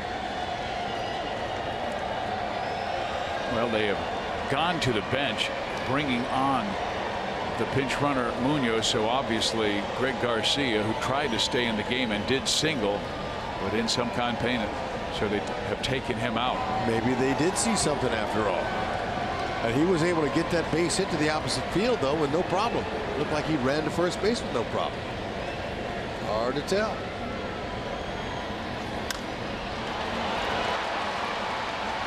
Skied to right center. Jay will make the catch.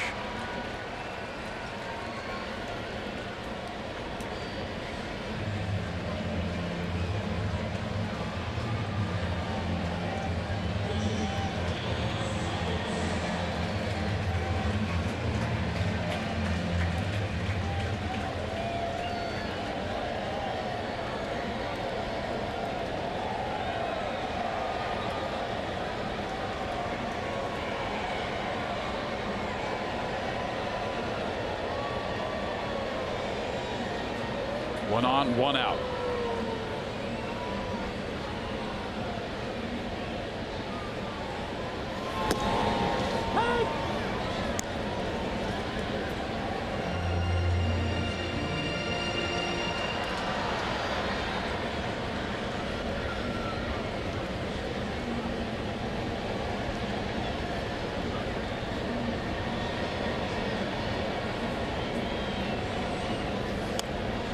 Michaelis gets the bunt down. It's a good one. That's his 3rd sacrifice this year. Help us celebrate the 25th anniversary of the iconic baseball movie favorite, The Sandlot. Free for all fans, the Royals will show The Sandlot on Crown Vision on Saturday, June 2nd, after they host the A's at 1:15. Fans can choose from the 2 different themed ticket options for this day, both including an exclusive Sandlot t-shirt featuring all of your favorite Sandlot players. Visit Royals.com for more details. This is our Chevy call to the bullpen. The Cardinals lead the Royals 5-0.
third inning, but was able to wiggle out of some jams.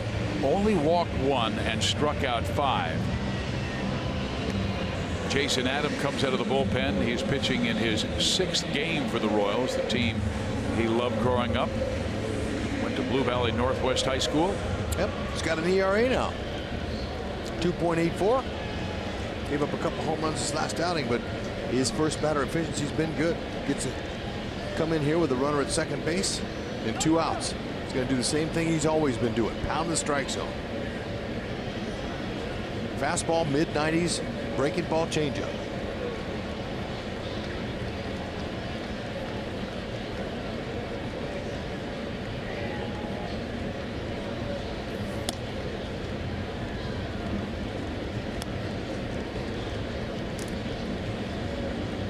Getting to toe the slab in different ballparks across America so far. This young man here is getting his feet wet. Doing a nice job. But you know what? It's 60 feet 6 inches in every ballpark. 96 on the block there. Didn't get called. Pham has struck out 3 times facing Kennedy. Now facing Jason for the first time.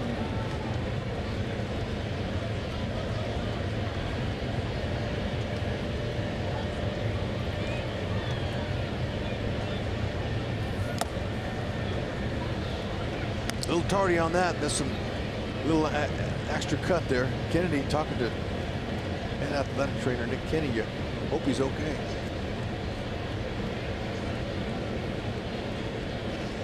His stuff looks good. It was just the command, and once again, command with the fastball, catching too much of the plate. And an example was the home run pitch he threw Tyler O'Neill.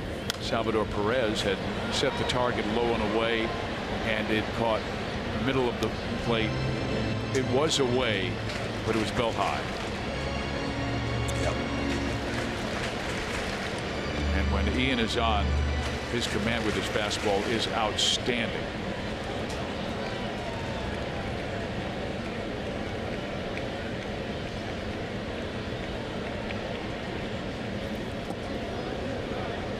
Well, Adam almost got a curve on the inside corner.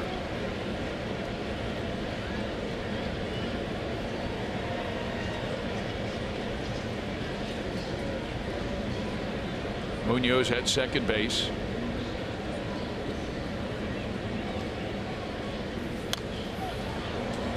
Pop foul, back and out of play.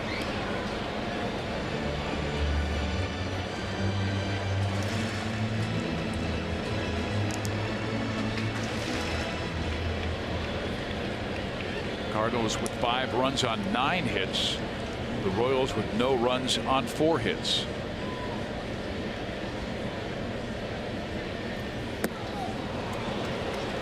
Big swing and a miss, and Jason Adam gets the strikeout. We come back. Take a look at Perez, Merrifield, and Hunter Dozier.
television. Live TV you love, only better. And by Ford. Going further so you can. Here is our game summary. St. Louis with a 5-0 lead. Kennedy giving up 5 runs. He had 1 rough inning, and that was the 3rd. O'Neill got him for a 3-run home run and has knocked in 4 in the night. And Ozuna knocked in the other run. Yairo Munoz takes over at shortstop for Greg Garcia.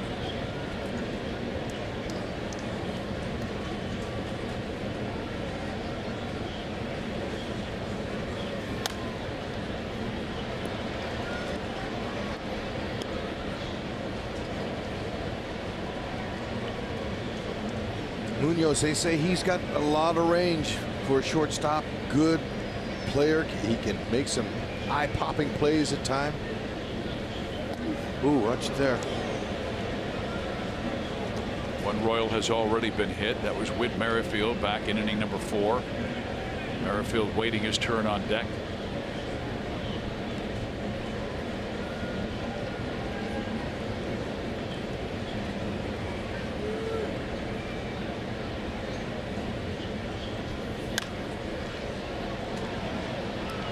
That will get out of play.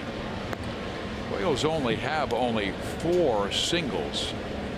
One by Moose, one by Salvador, one by Kennedy, and one by John Jay. That's been it off Michaelis, who continues his dominant stretch. His first 2 starts didn't go that well. Had a ERA of 6, but since then an ERA, if you include this one, right around 1.5. So far he's liking this ballpark here at Busch. Ouch. That hurt.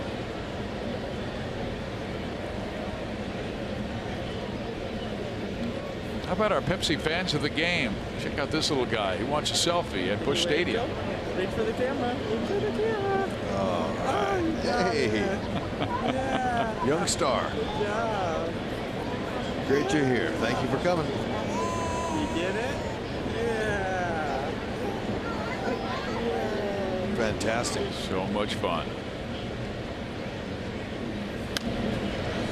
Again, Perez pumps it foul, backing out of play. Yeah, Michaelis right now at 77 pitches. Yeah, Michaelis in 3 starts here at Busch this year, 2-0, 2.08. So he hadn't given up a home run or a walk. 17 strikeouts coming into this game. He's been tough, and you can see the Royals, they've helped him a few times, rolling up some double plays, but some single-digit pitches per inning have kept him in and will keep him in for the long haul. Well, his command has been so good. I mean, rarely have you seen Pena move his glove. Salvi's got an at-bat going here. 8th pitch coming. Like it. Battling. Going side to side, up, down, back, forth with the off speed.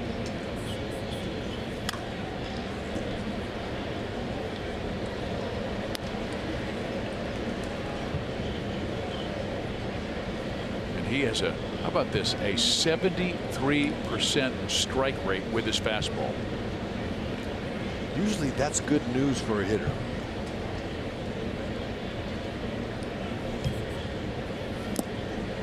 And he throws that slider at 89 down and away from Perez and strikes him out. So that's a new career high in strikeouts for Michaelis.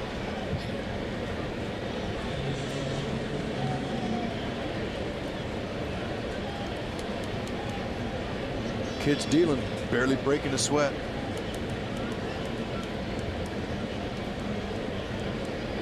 His season high in innings worked is 7. Career high is 8. He did that 4 years ago. He starts out Whit Merrifield with a slide piece, and it's strike 1. Whit struck out swinging first time up and then hit by a pitch in that left hand.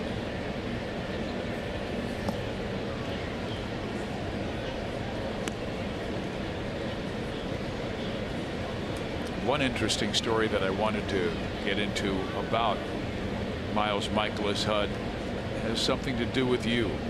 Come on, Fizz. His nickname is the Lizard King. Oh. Do you know why? Oh. He ate a lizard in the bullpen in the minor leagues. What the heck are you thinking about doing? Oh my gosh. Well, that sounds like you back in your Cardinal days. Well, you know what, Fizz? I read where he got paid. It was a dare, and he won. He won a little money.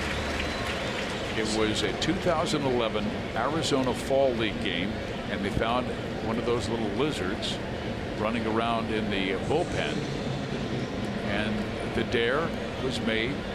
Money was offered. Obviously, he must have been struggling for meal money, because if you're going to eat a lizard, you better be mighty hungry. In your case, it was a June bug. Yeah, and I made $800. That's well, the tell the difference story between the big leagues, and he was in Fall League. They don't have much money there, but you know, at least he got something out of it. Look, things go on all the time. You know, games can be long, and you're sitting out there and you're talking. Guys, you know, they shoot the bull and they tell stories. And you know, I was in the dugout here in St. Louis, and something hit me in the head. I thought it was a peanut from the stands, and I looked on there, and there was a big June bug. And I showed him to everybody because it was beautiful. It had all kinds of colors on it. So you ate it. One guy said, "Eat it." Compact nausea. I said, "Well, you know," I started thinking, "Ooh, man, I'm not mentally prepared to do this." I started thinking to myself, and then I go, "Hey, look, I can make some money." All right, how much? Find the seats, please. Not this time. We will be back. Anyway, and hear the rest of the story.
Center field, and that's a way back, and that's number 12 for Aaron, and the Yankees leading Texas 8-4.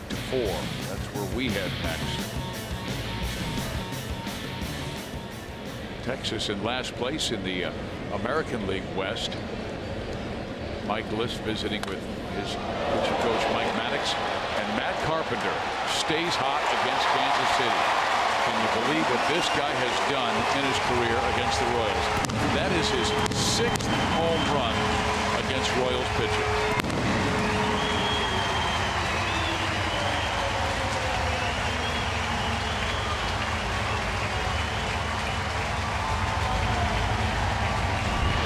Yep, Carpenter, he was looking heater, obviously, his belt high.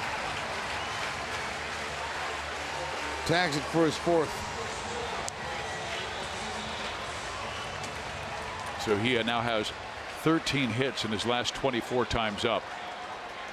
St. Louis leads 6-0.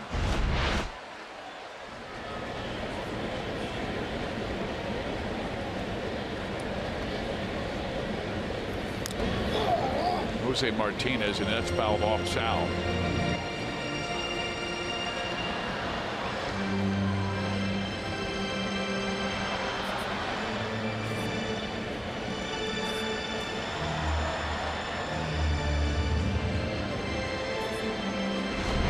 see where it got him. He has his right hand. Oh, yeah. Right shoulder. His hand was behind his leg, which is smart, but he caught him in the bicep. It didn't hurt him long because he's strong. Yeah, the first catcher I ever saw do that, take the right hand, put it behind their back, was Johnny Bench. Sure, those foul balls. Right like that. Hall of Famer. He'd only do it when no one was on base.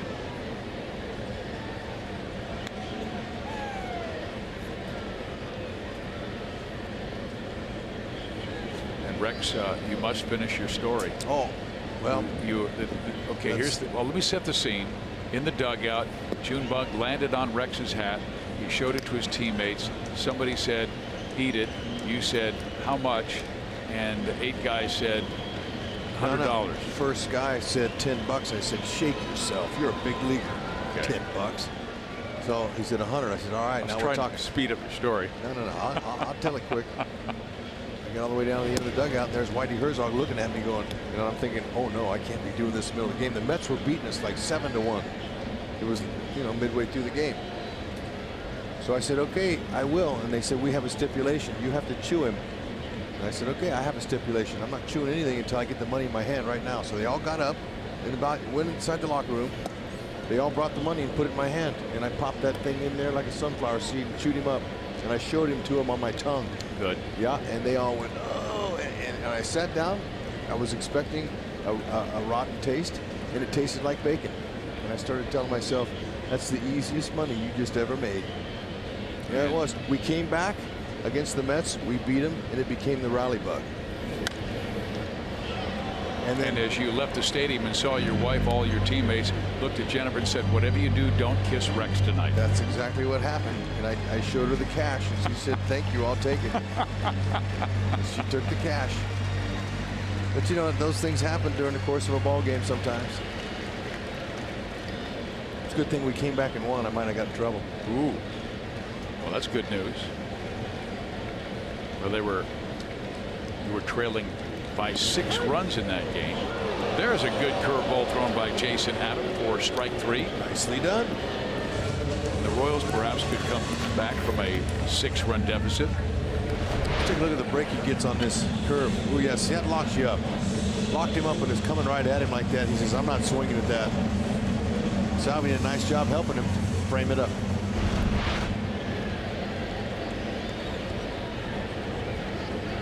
Adam to face Marcell Ozuna. Royals have yet to get him out. He's walked, singled twice. Starts him out. First pitch breaking ball.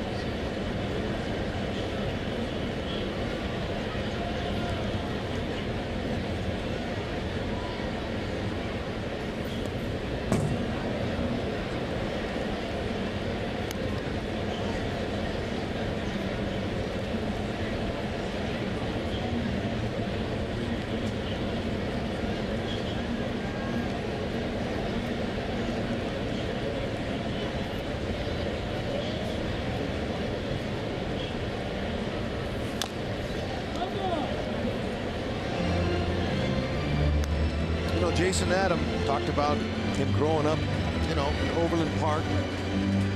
Was a member of Building Champions Baseball Academy there, and the young man who runs that is Jeremy Jones, and Jeremy fathered him. He was like another father to him, and really mentored him and helped him with some decisions on the baseball field and also in life. Teaches life lessons there. Does a nice job. I know my 2 boys are a part of that. Blaine Boyer warming up with the Kansas City bullpen. We all need that, and I think that's one reason why the Royals went out and got Blaine Boyer to it. We have 4 very young pitchers in that bullpen. That's right. They need to be mentored. All of them do. Young people need role models. Good job. Nice breaking ball. Really good hitter off balance there. Nicely done. And he mentioned Boyer as being helpful to him out in that bullpen. Well, Rex, MLB At Bat is your #1 Royals app. Customize your experience to catch every moment this season. at Royals home screen icons and features such as MLB.TV Game of the Day, pitch tracking, in-game highlights, live radio broadcasts, stats, news, and more. Download MLB At Bat today.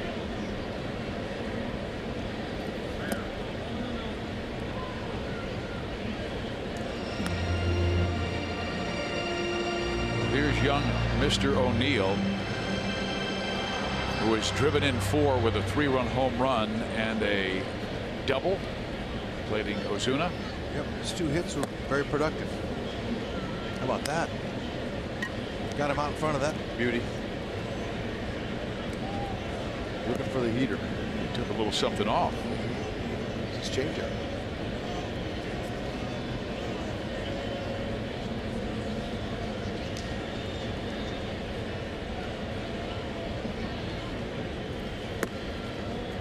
Where'd that miss? It's a good spot, though. You know, he's going to have to pitch a little bit, Adam. He knows that.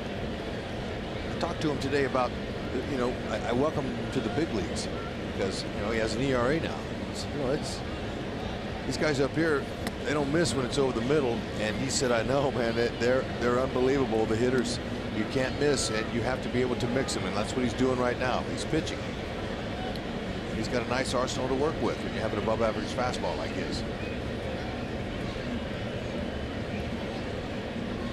Keep him guessing. There you go. Yeah. Blew him away.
Fox Sports Kansas City. It will be Jason Hamill for the Royals tomorrow against Luke Weaver for St. Louis, and then on Wednesday Jacob Junis, the getaway game, and Michael Wacha going for Cardinals. Colt Wong comes in for second baseman Matt Carpenter, and Carpenter goes to first base. Martinez is out.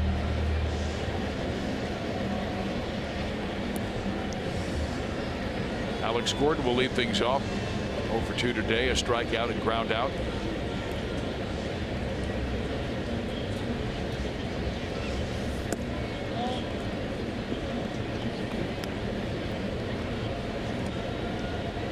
Terry Bradshaw, Royals hitting coach, was telling me before the game when I asked about Alex, it seems like they're pitching him inside, and the shift is working because he's grounding out a lot to the second baseman, first baseman again. He said, we're working on staying through the ball, keeping your hands inside, and trying to utilize the middle to left field. And it's been tough. They're doing a good job pitching to him. Stay through.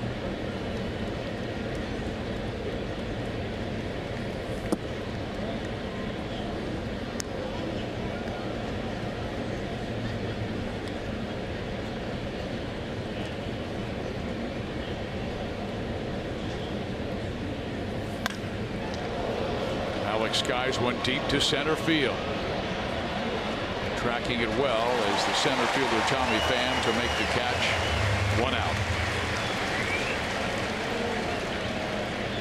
It's a little better there. He stayed through on that one. It's missed him.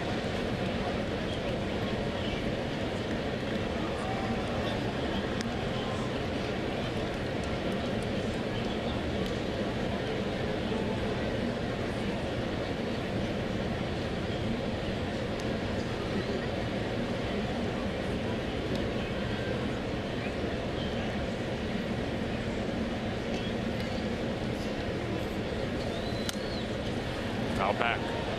Michaelis single game career high 8 innings. That was at Seattle on August 25th 2014.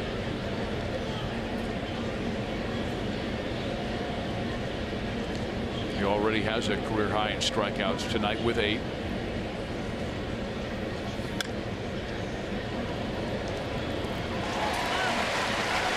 Escobar is the second out. Ryan Goins will pinch hit with the pitcher Jason Adams.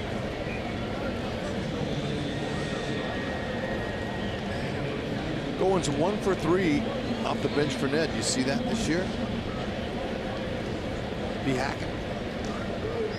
You know, Michaelis, you know, he pitched in the big leagues before. He had with the Padres in 2012. He had 32 1/3 innings pitched, and then with the Rangers at 14, he had 57 1/3. So, you know, he's got his feet wet in the big leagues before. But then, you know, how can you pass up the opportunity to go to Japan? His agent got the deal. He asked Michaelis and his wife, "Hey, we need to let them know in 24 hours if you want to go to Japan." That's not long to think about it. Carpenter underhands to Michaelis covering. They get the out, and that does it for the Royals in the 8th. Trail 6-0.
And probably asking him, "You got one more in you?" Well, the kid's right around 100 pitches, but he does not look like he's been tired at all. He really hasn't had a taxing inning since that first. Yeah, well, you know, Matheny, he's having a serious heart-to-heart there. Yeah, he wants to have his first major league shutout. This is our Chevy call to the bullpen. Blaine Boyer comes on for the 17th time this year. And there is strike one. Sinker, slider, change.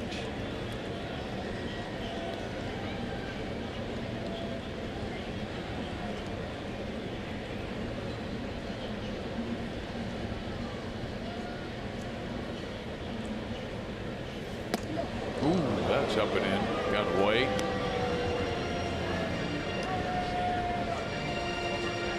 This Cardinal offense staying hot. They Scored 29 runs their last 4 games. They beat the Phillies yesterday 5-1.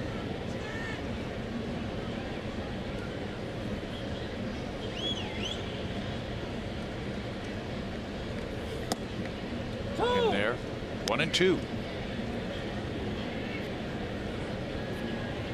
Jed Jerko 1 for 3. That was a single back in the 3rd inning. He was left stranded.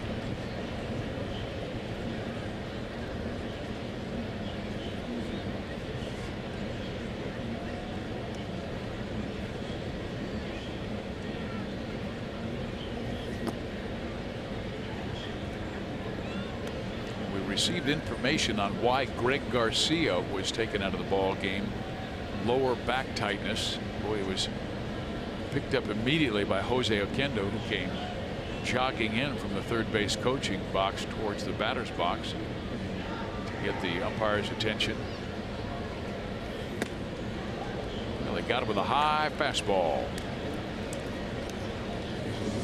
This copyrighted telecast is presented by authority of the Kansas City Royals and may not be reproduced or retransmitted in any form, and the accounts and descriptions of this game may not be disseminated without the express written consent of the Kansas City Royals Baseball Club.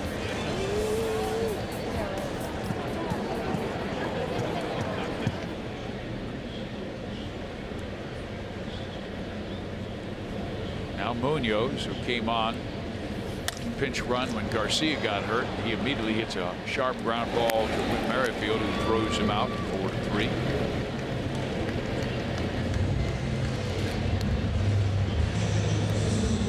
Got another night game tomorrow. Jason Hamill against Luke Weaver, and then the Wednesday day game features Tunis and Waka.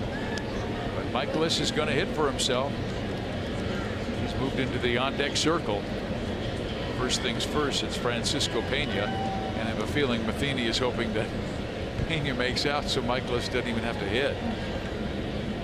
Yeah, he probably is.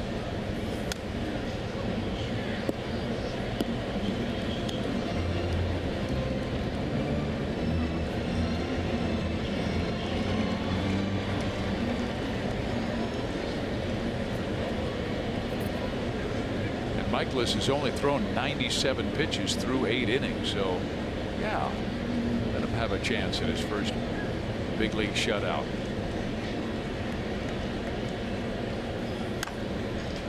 Ground ball third. Stockus has it, and the Michaelis didn't have to hit. I'll bet you he's back out there.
Goldberg, Royals Hall of Famer Jeff Montgomery, and again, another tough night for the offense and the pitching. Monty will be on hand to break down Ian Kennedy's night. We'll hear from Ned Yost and get you ready for Jason Hamill and the second of this 3-game series tomorrow.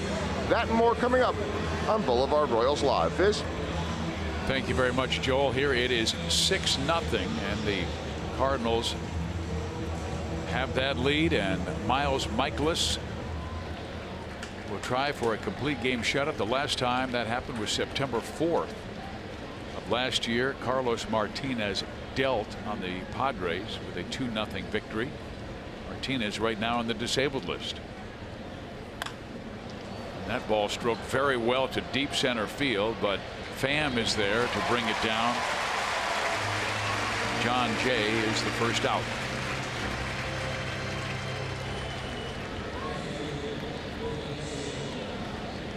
Oh, you might want to compete a little bit against him, see if you can get him out of the game if you're an opponent. You're the Royals here. Now, looking for that first fastball is good, and especially if you can get it down for a base hit, get some trouble going, get that bullpen more active. And now Matheny has a couple of guys up again. And Soler trying to break out of a little slide that he's been in the last week. And he swings at a first pitch breaking ball, strike one. He is 2 for his last 25, and tonight Jorge has struck out twice. It hit into a 5-4-3 double play. They need his offense, and they won't throw him the fastball, and he waves at another breaker.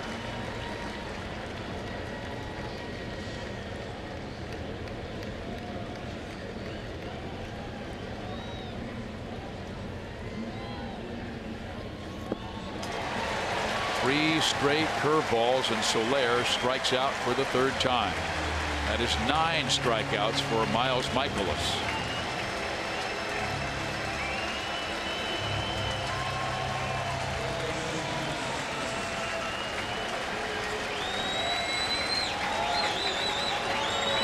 Starting pitching has carried this team all year long. They've kept them in the National League Central race the first 7 weeks. Despite losing Martinez and Wainwright. An ERA that will be below 3 if Michaelis can finish this shutout.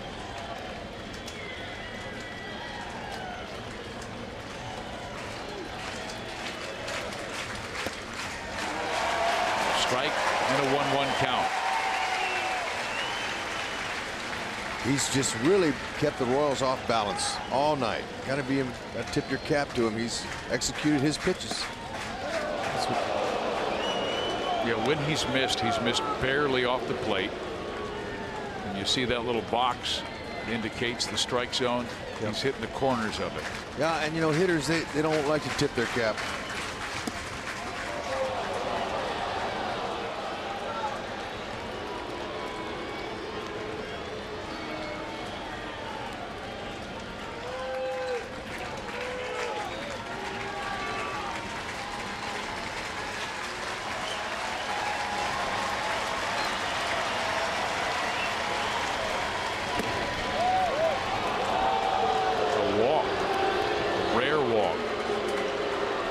Of the game, only his 6th this year. It comes with 2 out in the 9th inning.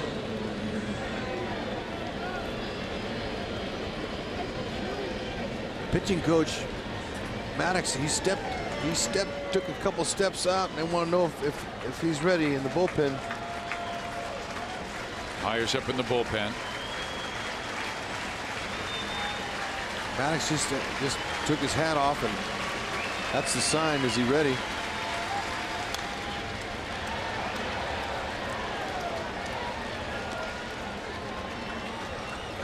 This will be his last hitter. You see Maddox looking out there to the bullpen.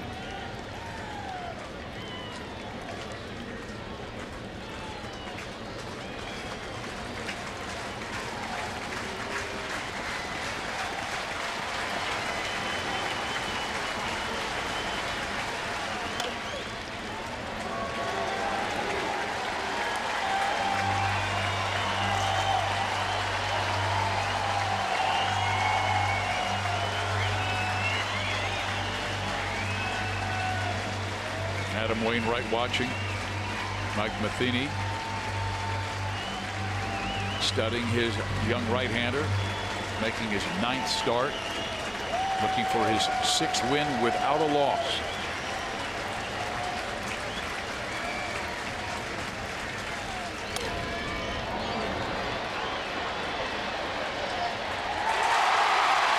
And there it is, Miles Michaelis with his first major league shutout.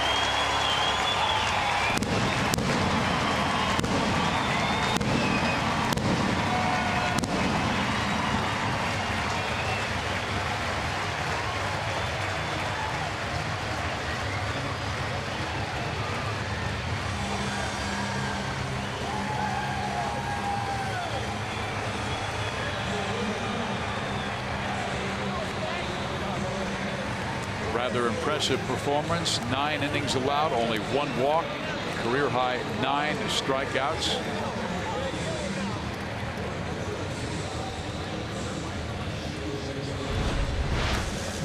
Okay, doesn't happen all that often in today's game. He did it.